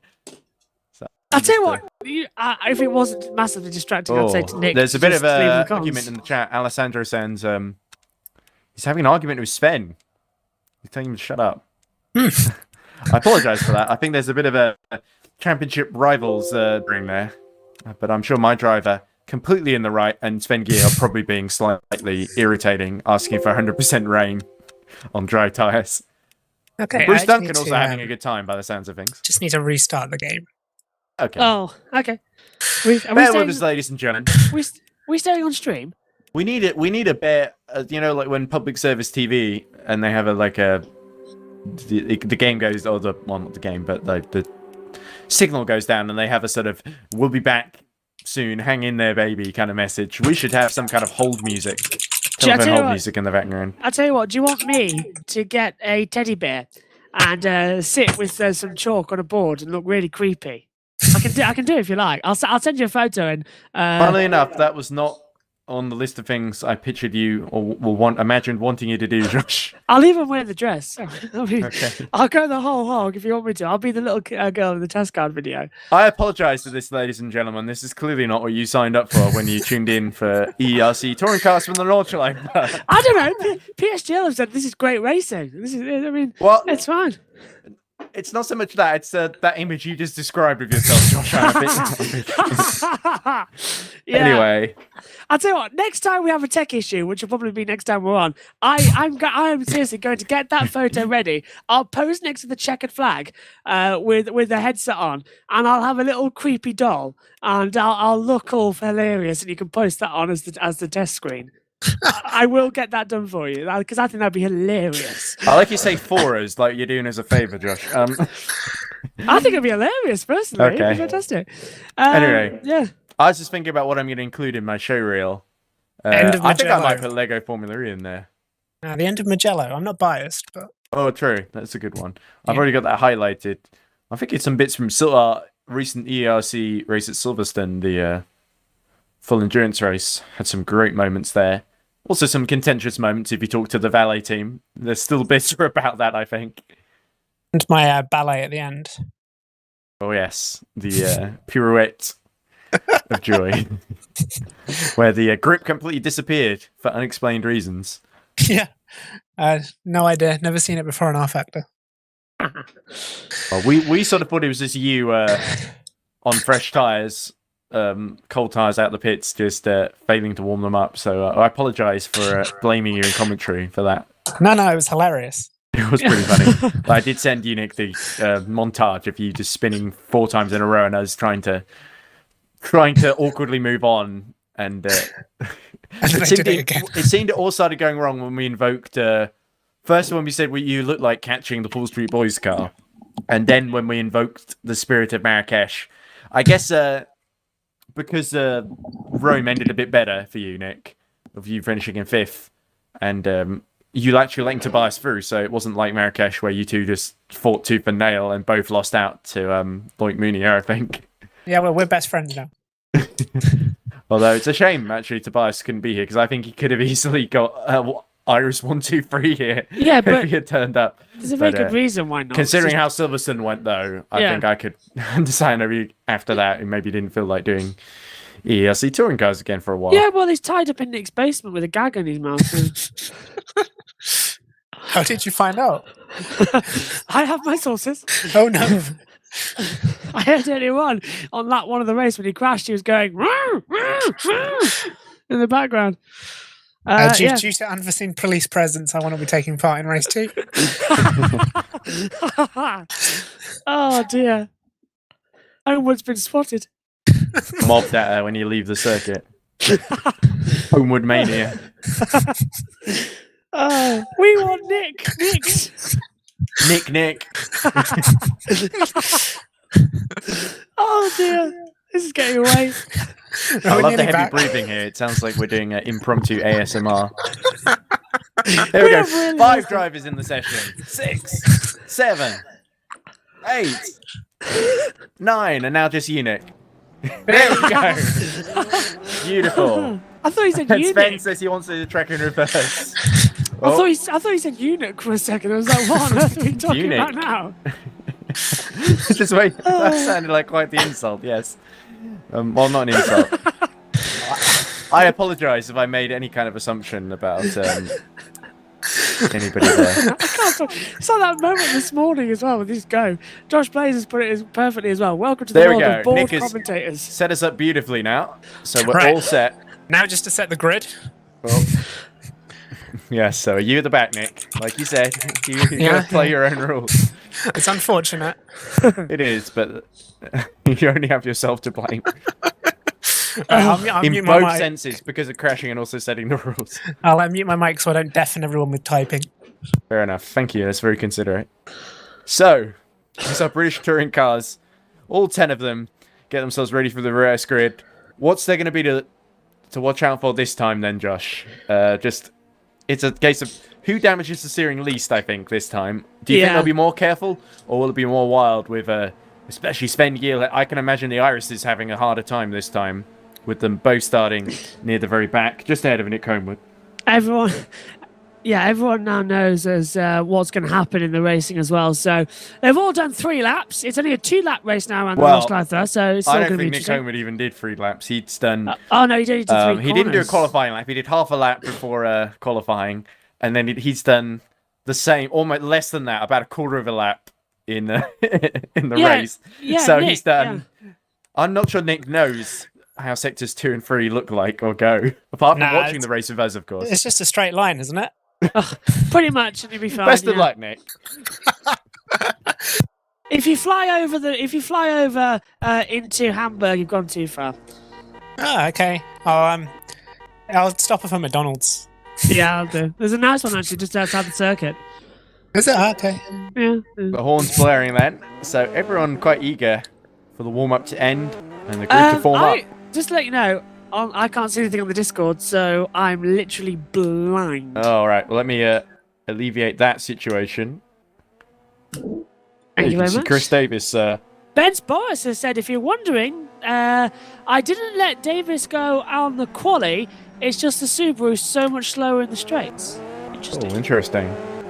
Is that a new ballast thing that's been added to the Subaru, maybe? Because I just chose the wrong transmission. It did look a bit like that.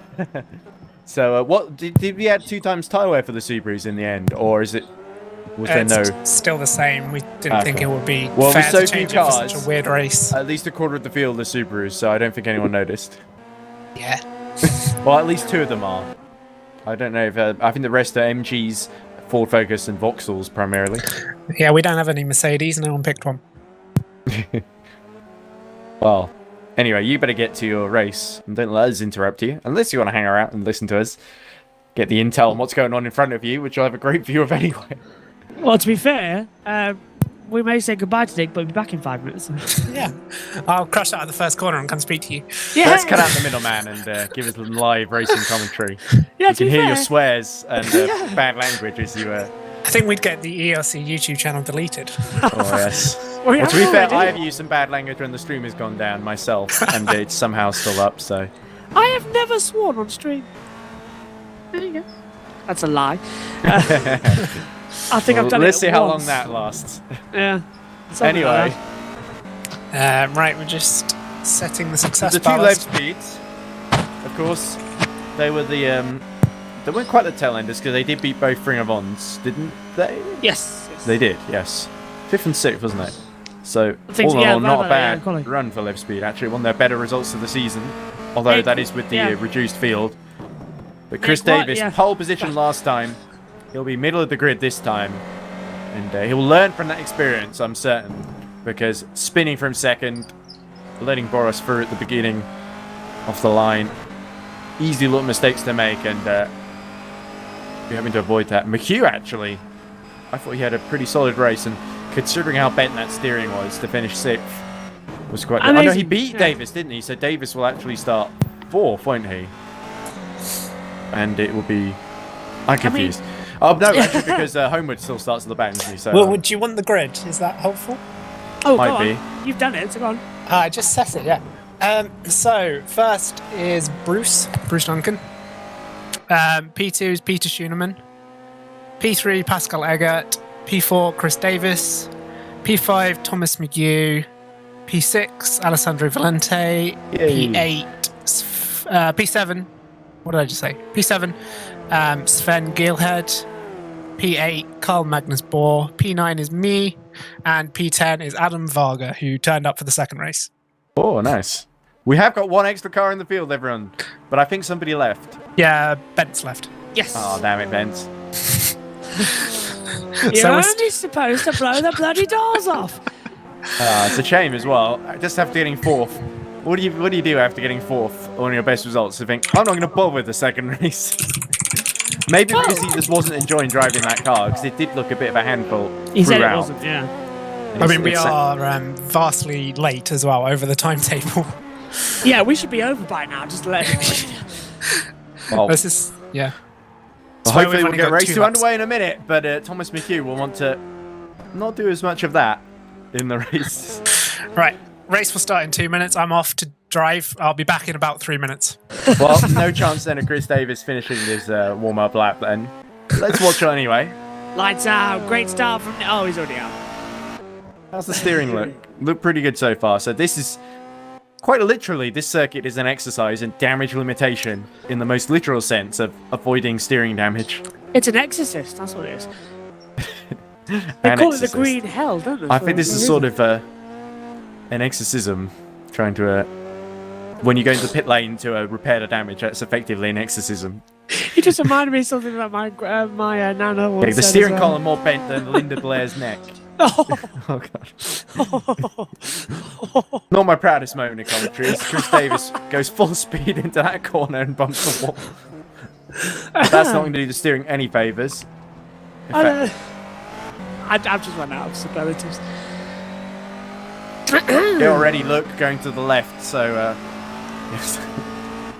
Our broadcast partners are going to watch this back later, and some of the drivers as well are going to think, it's interesting you say that, because I'm pretty sure as we leave, the grid being set up, I'm pretty sure our sponsors, one of our sponsors was from Russia, and they were giving the prize money for the... they might not actually be from Russia. I think they've had to remove the prize fund due to the war in Ukraine. I'm not sure whether they're in Ukraine or Russia, but it's either one. They were affected either way, and that has stopped them from... Still, let's maybe be able to give prize money actually to the winner of the endurance championship classes, which is a shame. I even offered to offer my own money, but they said, "Well, you already kind of do enough, Ed. We should be paying you." And I thought, well, given the amount of hours I've done, paying me would probably bankrupt everyone at the EERC. As we see the grid forming up, then. And on that note, here's my bill. Here's Bruce Duncan at the beginning. You only joined because I made you. Well, I encouraged you. No, to be fair, you made me. To be fair, it was a lot of fun, and I kind of made you make. Well, to be fair, I helped as well with the other commentary series we do on the real life stuff.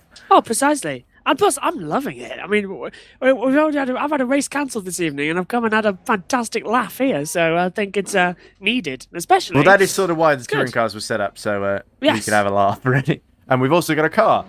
We've got skin in the game. Alessandro! Bolting! Where are you going? The lights aren't on, Alessandro. Oh, dear. Oh, dear. Oh. Was that just him messing around? Well done. Good job. I mean, it doesn't actually say anything in the rules, does it? Right, okay. He had to have a few goes.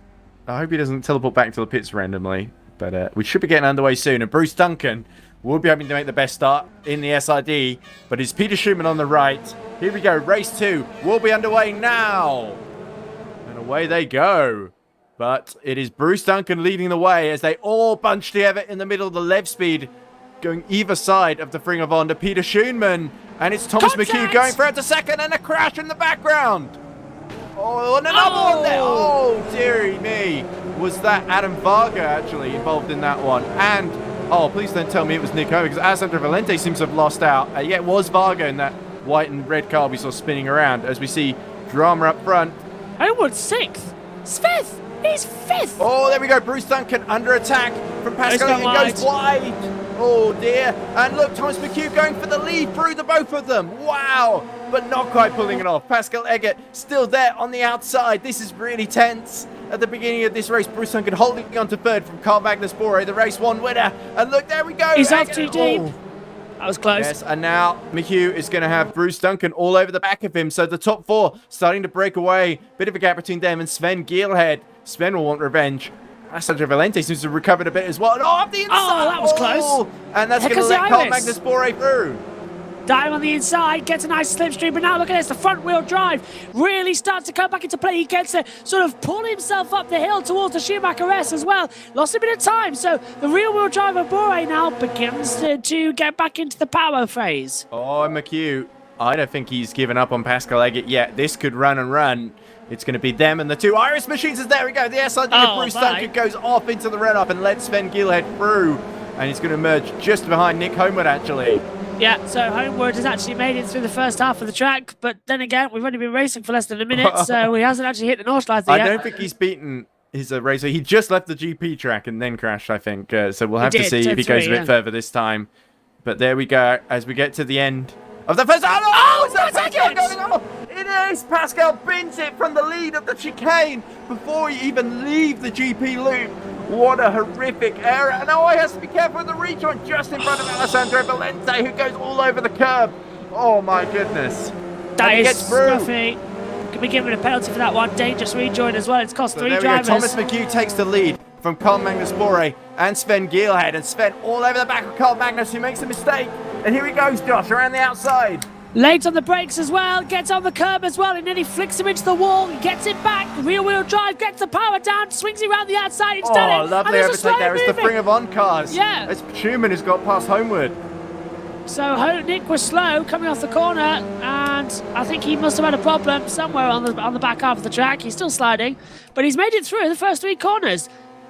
Mchugh leads this race as he jumps over. Yeah. And Sven still got Carl Magnus right in his wheel tracks, actually. But I think they're going to work together and attack Mchugh at this stage. That would be the sensible move. And Thomas Mchugh, all the pressure on the left-speed driver. We saw how he can drive with the wheel 90 degrees to the left. Hopefully he won't need to do that as we see more trouble for Pascal. Off again. Another horrific first lap for Pascal Eggert, and now he's got it all to do. That steering is not looking too healthy. Schumann has actually gone off as well. So I think we missed how they started, and Schumann looking very... Schumann has retired, our first retirement at the race, and look at that! Chris Davis sliding right in front of Alessandro Valente. Side by side they go through as they approach the bridge in the middle of sector one. Gearhold leading the lead, board to second, dear, Mchugh's down to third. Already messing up then. Yeah, they've Steering switched look, over. It's already damaged, so... He's hit the wall. It's all going on. There's too much to look at this circuit all of a sudden. And look, Mchugh's going off again. And somehow avoiding the wall, but that does not look healthy. So now, Sven Gielhed, in the same position as before, will not want to give up another win to Carl Magnus Bore. Was this a reverse grid? It was. Well, Nick Homewood has gone from the very back, despite it not being reverse grid for him. It's up to fourth.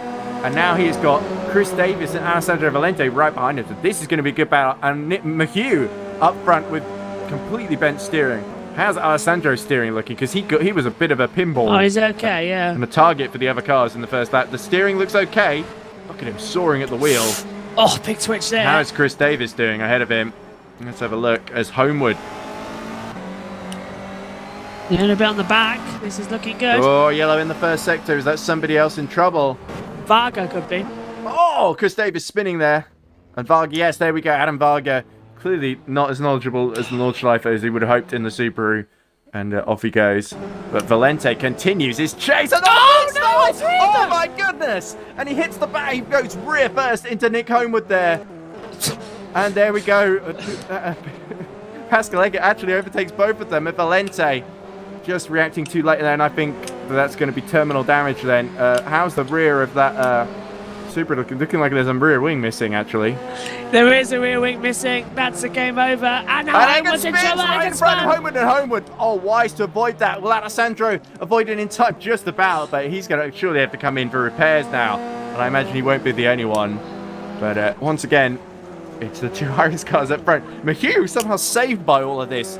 It's only Chris Davis who was really a threat. And how is Davis' steering looking quite straight compared Yeah, to he's Mchugh, good. actually. As Eggert continues on in 7th behind Valente.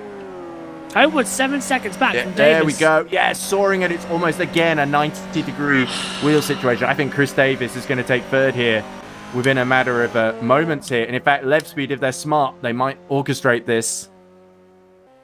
What do you think they should do, Josh? We can't pit only another lap. You'll lose time as well. I think Davis. Yes, I think you're right. Davis. I think Valente has to pit there because that without the rear wing.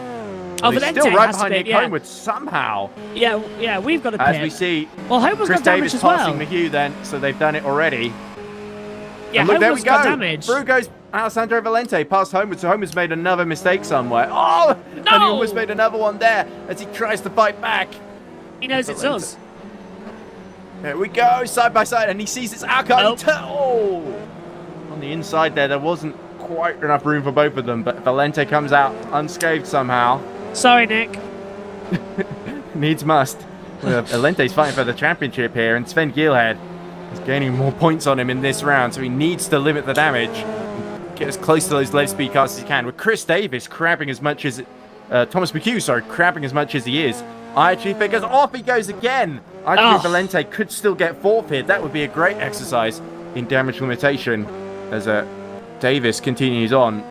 And how far behind is Davis compared to 2 seconds behind Boré? Oh, lovely big trip by Chris slide. Davis, pushing like crazy to catch back up to the Iris cars. So now it becomes a And pretty much with can't no copy real threat race from one. behind from Mchugh, may as well at this stage. So Chris Davis, if you could get close to the Iris car, this could get really interesting. But I think Boré and Gielhed have got it under control, really. Unless something truly bizarre happens. But this is the Nordschleife. This is treacherous. And Mchugh... Oh! Off goes Alessandro. But Mchugh was starting to fall into the clutches. So Alessandro driving around the issues. It was so unlucky that Homewood sort of spun in front of him there. That was a really odd moment, wasn't it? Do we know Nick? Do we know him? Have we got his phone number? No, just dial him up. Well, Eggert has now just gotten in front. So Eggert, I think Homewood continuing to make mistakes then. But the wheel, surprisingly straight. Oh, listen to the jump.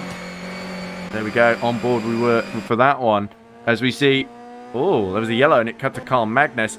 Oh, that is Mchugh losing out to Valente then. Yes! But look at this. Oh, is that that's Chris Davis slowing. Davis is slow. What's happening? Is he hit the wall? Oh, he was, yes. A big problem for Chris Davis. And that's Eggert now as well. We've got a freeway battle for 3rd. This has all gotten very exciting all of a sudden. We are go. We are go. And look at this. Mchugh is going to lose out to Pascal Eggert, who's made a crazy comeback. Eggert went to 4th, then made a mistake, fell down to 8th, now back up to 4th again, and got Valente with no rear wing, I remind you, in his sights. But Mchugh hasn't given up yet. But Where did this race turn absolutely crazy? Oh, and there we go. Homewood Homewood up the inside of Chris Davis now as well. So a horrific sector for Chris Davis. Was it 3rd down to... And it's the steering. Yes, 7th. The steering is almost... it's 45-degree angle there, and it's going to get worse, I feel, before this race ends. So And he's there's whacked Bruce the wall. Duncan once again at the Simon. back from the reverse group And pole. While is it he's still me? ahead of Varga. Is it me, Ed, or is it getting dark? Oh, it is a bit. The lights are on. So visibility will be a problem there as we see Nick Homewood pulling out on Mchugh. And we annoyingly cut to Bruce Duncan before we see the move completed. But there we go. Thomas Mchugh losing out then to Nick Homewood and his teammate Chris Davis. So the Lev Speed cars have really lost out here, haven't they? They made the switch, but Chris Davis then made a mistake. So you've got to say Davis kind of damages steering, damages chances. But as darkness falls, this is almost like a 24-hour race. That's what I was saying. Extended day to night. So it was evening when we started, though. So it feels like it's happened very quickly, though. Well, do you remember in Formula E in Marrakesh that Nick actually forgot to turn the auto day to night off that is set for the endurance races? So it got dark and there was a rush to finish the race. I wonder if that's happened here. So this might be an unplanned night race. That's one way to take turn 1 there. Oh, with no rear wing, and now he's got Eggert not far behind. Side, so yeah. I think Eggert will fancy to go 3rd. But it's almost like the natural order of the top 3 is resumed from the previous race. Gielhed, Boré, Valente. And all 3 of them getting crucial points in the championship on the Coach Eric Academy. I would be surprised if Iris are leading after this one, purely because their cars showed up. The Dars didn't, only one of us did. So Valente, in all sense of the word, fighting with one hand behind his back as Davis overtakes Mchugh actually into the first corner. This is absolutely cracking. I can't believe this as well. Yeah, we're on the final lap now, I remind you. Not that Yeah, that, it's gone quick. Feels significant given the length of the track. Yeah, well, you could say that when the last corner. It still wouldn't matter. We still have another 10 minutes to commentate on as well, with everybody else finishing their laps. Yeah, left flag first sector. Oh, it's Bruce Duncan. He's tried to go to the pit and missed it, so he stopped and reversed. Not sure. He's forgotten where the pit entry is. He should remember. He visited it last time. And the time before Varga. that. Oh dear, that steering did not look good. The brief glance we saw of it as Mchugh continues to drop behind Chris Davis, actually. Nick Homewood continues to drop behind Eggert, who is closing on Valente. So once again, Valente finds himself on the defensive, holding third place rather than attacking the Irish cars ahead like he would have hoped. And I think in the first race it was kind of his own fault. This time I think it was that Homewood incident with they were chasing Mchugh, weren't they? Yes. Tell you what, race 1 was a bit dull. Race 2 is very exciting with the dramatic stuff that's happening. Well, to be fair, Valente's race was anything but dull. Oh yeah, he was going for it massively as well with Valente. Almost a little too much, I would argue. But still got the podium and still in a great chance of getting it here. But Pascal Eggert, he looks fired up, doesn't he? More importantly, he's got a rear wing, which so if Valente can hold on to this one, it'll be even more impressive in the dying light of nighttime. Would you? Nordschleife, yeah. I just with thought, no rear wing. I think damaged steering as well. I think Yeah. both of these cars may have damaged steering. Would it be unfair to refer to Nick Homewood as David Coulthard? Just thinking. More of the bridesmaid, yes. Because he might come to the pit lane soon, and he's half surprised the car's still working. Well, he can't because he'd be coming in on the last laps. There's almost no point.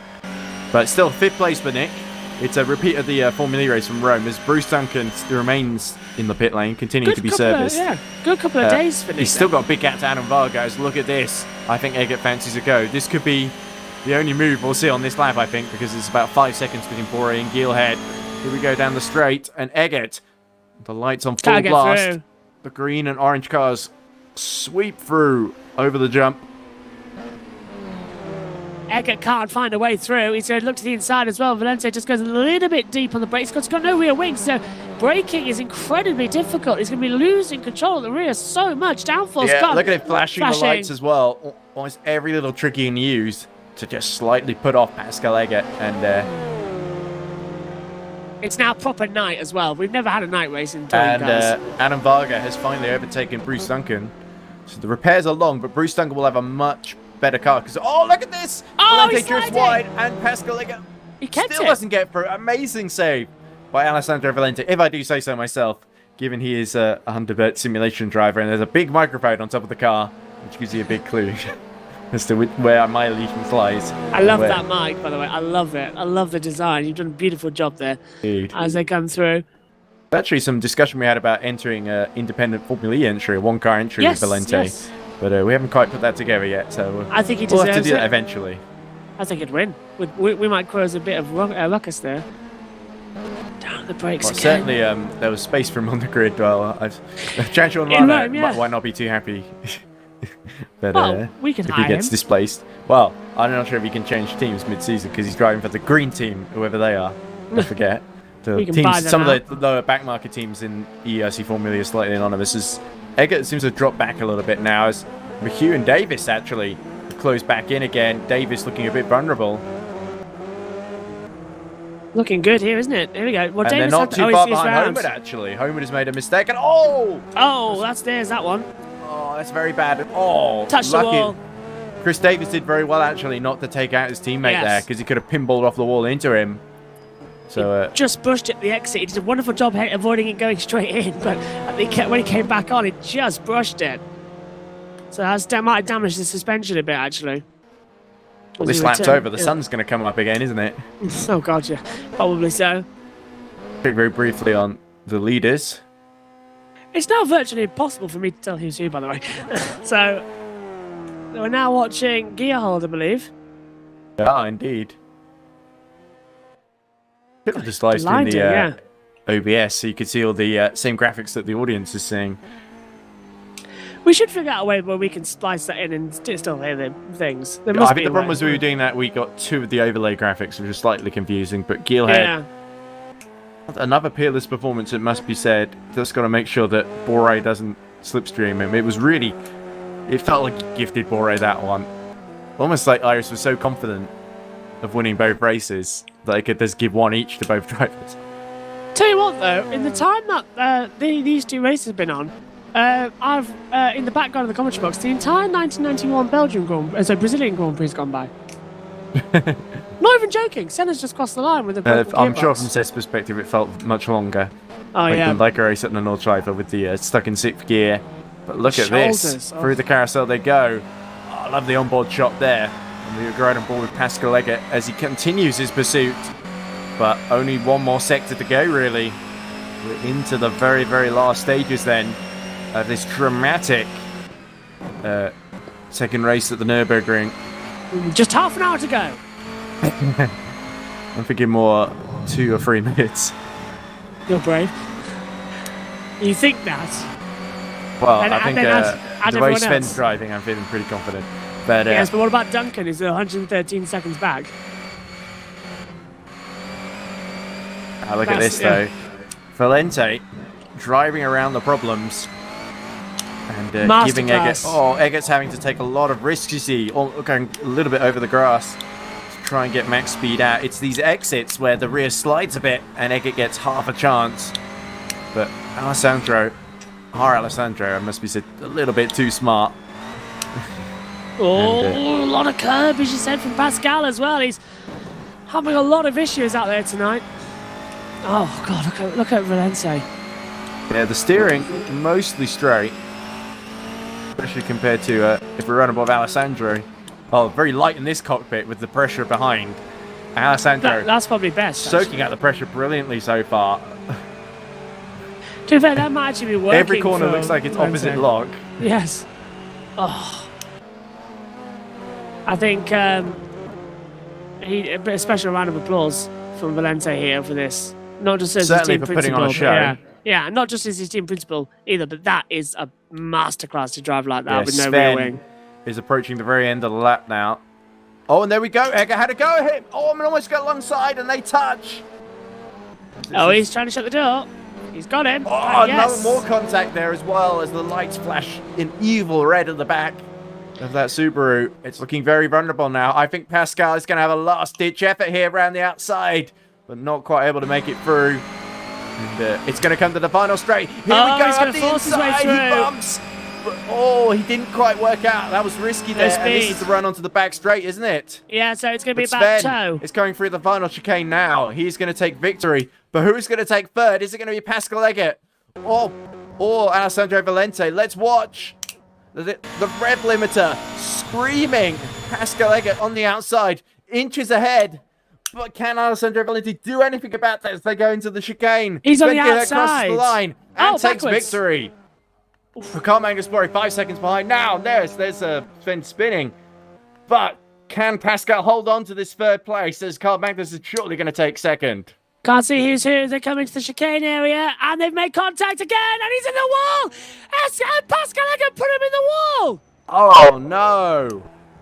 Have to have another look at that. Sorry, we had the off-board shot there as they were just alongside. I'm seeing behind it. Oh my goodness! And Valente was spun. There may be recriminations after that one. I think Pascal's waiting to put in to let him pass back through. Is he? Oh, that's very sporting. Unfortunately, I'm getting a lot of latency, so I'm seeing this quite delayed. He's let him through.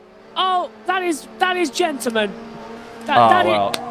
You can't say Pascal Eggert didn't play fair there. That was a really marginal move. You could forgive him for maybe taking the podium there, but not just from a purely selfish point of view for Hunter Simulation, but that was excellent sportsmanship from Pascal Eggert and Fringavon. My driver of the day goes to Pascal Eggert just for You were that. just saying it was Alessandro a second ago. I've changed my mind. That sportsmanship right there, and that's my driver of the day. That is fantastic. But now Nick Homewood is coming through to finish 5th. And a beautiful job to hold on, actually, because Lev Speed, not far behind, but Nick Homewood held them off. And 5th is his reward. after a miserable race 1. That's a good return. Well 4th done, and Nick. 5th. 4. Oh, Thomas Mchugh gives him a big kiss there as he takes 6th. Chris Davis fell way behind, so the steering became undrivable, surely. Adam Varga, actually, still ahead of Bruce Duncan, so Bruce Duncan did get going again.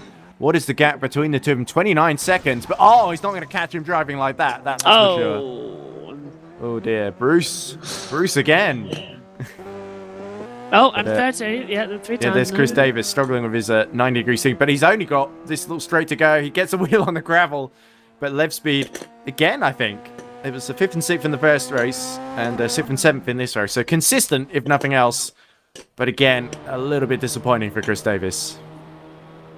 What Adam a race. Varga, who's done the his steering looks the most bent of anybody I've ever seen. But considering Varga didn't do the first race, has done literally no practice of this circuit. I've just seen that now. My goodness, it's 180 degree.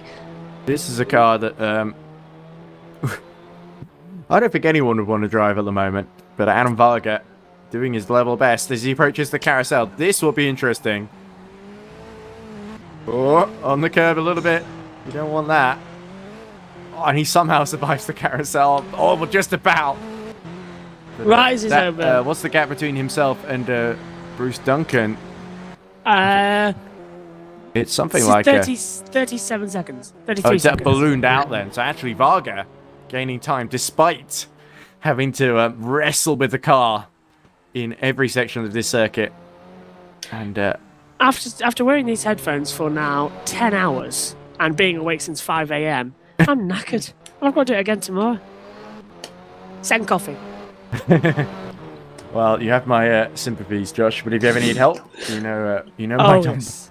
Well, are you free any time tomorrow? Just Well, come on. I don't have any sim racing commentary tomorrow. Good The point. only time Yeah. I might is possibly Sunday, but it doesn't sound like There isn't one on Sunday, no, you're fine. well, it depends. Oh, I think the yeah. FSR crew. Yes. I think they want to give themselves commentary and they sort of see me as the highlights guy, which is fair. I'm happy doing the highlights, but I would love to do some live commentary for that because it's such a prestigious series.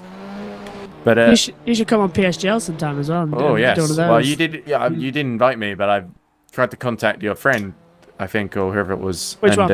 I don't know.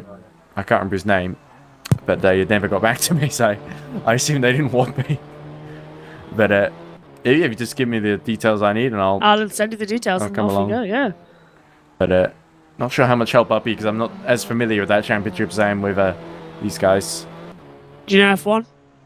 Vaguely. Know the tracks? Vaguely. You'll be fine. Well, better than I know the Nordschleife. You'll All be fine. 172 corners of it. I've done a lap now. Oh, there we go. Well done. Hey, Nick. Oh, that was hilarious. Thank you for taking out the rear wing of my driver by spinning yeah, and then that him was- spinning into the back of you. It was just a mess, wasn't it? Yeah, was that both? Mchugh sort of made a mistake, you made a mistake, and then Alessandro couldn't avoid either of you. And then, yeah, I understand there was some shenanigans at the last corner as well. Yeah, Pascal. Yeah, hit him. Pascal was very sporting, actually. He was. But we he's should my have an driver interview today. with him afterwards, because he'll certainly be around. Alessandro's probably buggered off already. Go for an early bath after that. And maybe some celebrations. Yeah, so what a race. I feel exhausted now. I mean... But I Adam thought- Varga is still going.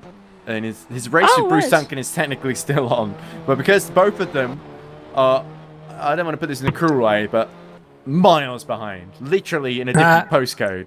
The gap, I can tell you, is 14 seconds. And Bruce is 14, so catching. it's gone down, actually. So Bruce Duncan has got it together. To start, rather than wall riding around the hairpins, he's decided to do it a bit clean, and he's caught up a bit. Bruce Duncan, let's not forget, pit for new steering, and he's already, halfway through this lap, has completely destroyed it. It's almost as bad as the 90 degree, almost 180 degrees down the straight by Adam Varga. And look how much that's affecting his speed.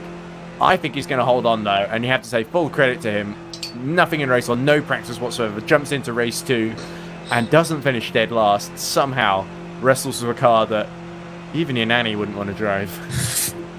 Well, not that I encourage grandmas to drive bent car. Oh, there he is. That's Bruce Duncan in the background, is it? Or is that one of the...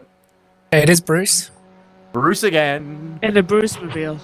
The SRD esports car, yes. So Bruce can see him, but can he pass him? 8 seconds. It's coming down all the time. I don't Varga think so. looks very vulnerable all of a sudden. Can he hold on here? It's just these few corners, isn't it? And 4 then the final seconds. straight, isn't it? This is exactly where Pascal and Alessandro came together not too long ago. About an hour ago. Oh, Bruce went wide. Oh, Oh, no. there we go. So Bruce has been it. There we go then. Adam Varga comes through over the line to take a well-earned 8th place. Bruce, just behind in the SRD Esports car, will round out the field in 9th, and Peter Schumann failed to finish. Thank you, Peter. Shall we look at the final result, shall we? I've aged 57 years. Oh, Pascal has joined us now. So, and left. And rejoined. Hello. Hello, Pascal. Right, so, I must say, you're my driver of the day. Very, look at the, very sporting and gentlemanly what you did at the end there. Yeah, I'm unsure if it was. I think it was more of a racing incident, but like, it was the right way to end it, not end it in a crash. well, we're certainly very appreciative. But certainly amazing sportsmanship either way. And I'm sure Alessandro, if we can find him anywhere, I'm sure he's on Discord somewhere. But 2 podiums for him, he'll be over the moon with that. And he certainly gave him an excellent fight. We were riding on board. And even with that rear wing, Alessandro fought as hard as he could. And really by generosity rather than, and a bit of luck, rather than completely of his own volition. 2 seconds, so- Ed. I've just got to speak to the race director. Hello, Nick. Yes, I sent you an email with a diagram about where the car should be at which point of the track. Yeah, did you get it? Hold on, I just checked my inbox. Hold on. Can I read out the race results where you two are goofing around? Go on. So Sven Gielhed wins race 2. He doesn't give away the win this time to his teammate. So it's Iris 1-2, 2 races in a row, which is going to do their championship a world of good. Alessandro Valente takes 3rd once again, but only by the good grace of Pascal Eggert, who finishes 4th in the Triple 4 machine after an excellent display by both drivers. Nick Homewood takes 5th in the 445. Slightly disappointed with that, but certainly great points on the board. One of his best finishes of the season. Thomas Mchugh takes 6th for the Lev Speed team ahead of his teammate Chris Davis. Both of them will be disappointed. They threw away a potential podium. Adam Varga, having missed the first race, comes in at the last minute and takes 8th, which is a pretty decent return for him. Bruce Duncan will be very disappointed from pole down to 9th in the SRD. And Peter Schumann, even more disappointed, failing to finish. So, your new championship leader is going to be Sven Gielhed, I believe, from Alessandro Valente then. Valente yeah, back probably. up to 2nd. And I think Carl Magnus has gone up to potentially 4th or 5th, given how many people missed the race. Certainly, we'll update you with the championship standings. To the people So- who, sorry, Ed. To the people who missed the race as well, I will hunt you down, and I will make you do this race again. But it will be 10 laps. Yes, and no bathroom breaks, And raining. and no rewinds. They don't know how to transition to the image of the calendar. It's gone. I'll Oh, tell you great. what. Do you want me to get Well, the it wasn't image my of? fault. Do you want to get me the image with the dress and the doll and that lot? That's not an image any of this new, Josh. It's a bit large. Hold on. It's okay, I can work with it. Oh, for God's sake! So there we go. Things happening tonight. That is our 3rd round, official round of the championship in the books. Next race will be back at Interlagos, a much shorter round, so hopefully we should see better attendance. Fingers crossed. But more twists and turns in the championship. And it was Karl Magnus Boré and Sven Gielhed, the winners at the Nordschleife. But at Interlagos, will we see Coach Eric Academy and Hunter Birch Simulation strike back? Only time will tell. I've been Edward Hunter, commentating alongside Joshua Birch, Nick Homewood, joining us in the middle of race 1. And, of course, Pascal Eggert, of course, running things and also very generously, magnanimously being extremely sporting at the end, which we all appreciate. And after all the bumping and barging, it's nice to see it end with some sportsmanship and good, clean racing. Just the way I think every race should end, especially at the Nordschleife. Hi, is that Alexander Albon? Yeah, I'm gonna need to book you for some testing on tomorrow. Are you free? yeah, just a recreation, so it won't take 5 minutes. I think Josh, you're not taking this commentary entirely seriously, Josh. Josh, I got your email. Oh, great. Are you Warren Buffett, who's just given me $4.8 million? Yes, that's true. No, no, wait, sorry. No, Nikki, that is so not right. Anyway, we will be back for round 4 of the championship at Interlagos on the 7th of April. But before then, what have we got next, guys? We have got the Endurance Championship back here at the Nordschleife. 3 classes negotiating all 172 corners. It is going to be mayhem for 4 hours. Mercifully 4 hours rather than 6 or 8. So one of the shortest races of the season, but it will still feel like an eternity at points. It's just taken us 2 hours to do 5 laps. Yeah, we're not going to do well here, are we? I expect numerous code 80s, but we'll see. Oof. Anyway, that's all from us, I think. We'll be Absolutely. back in just under a month's time, but for touring cars at least. But if you can't wait that long, we'll see you again soon for endurance, as I mentioned. But anyway, goodbye, and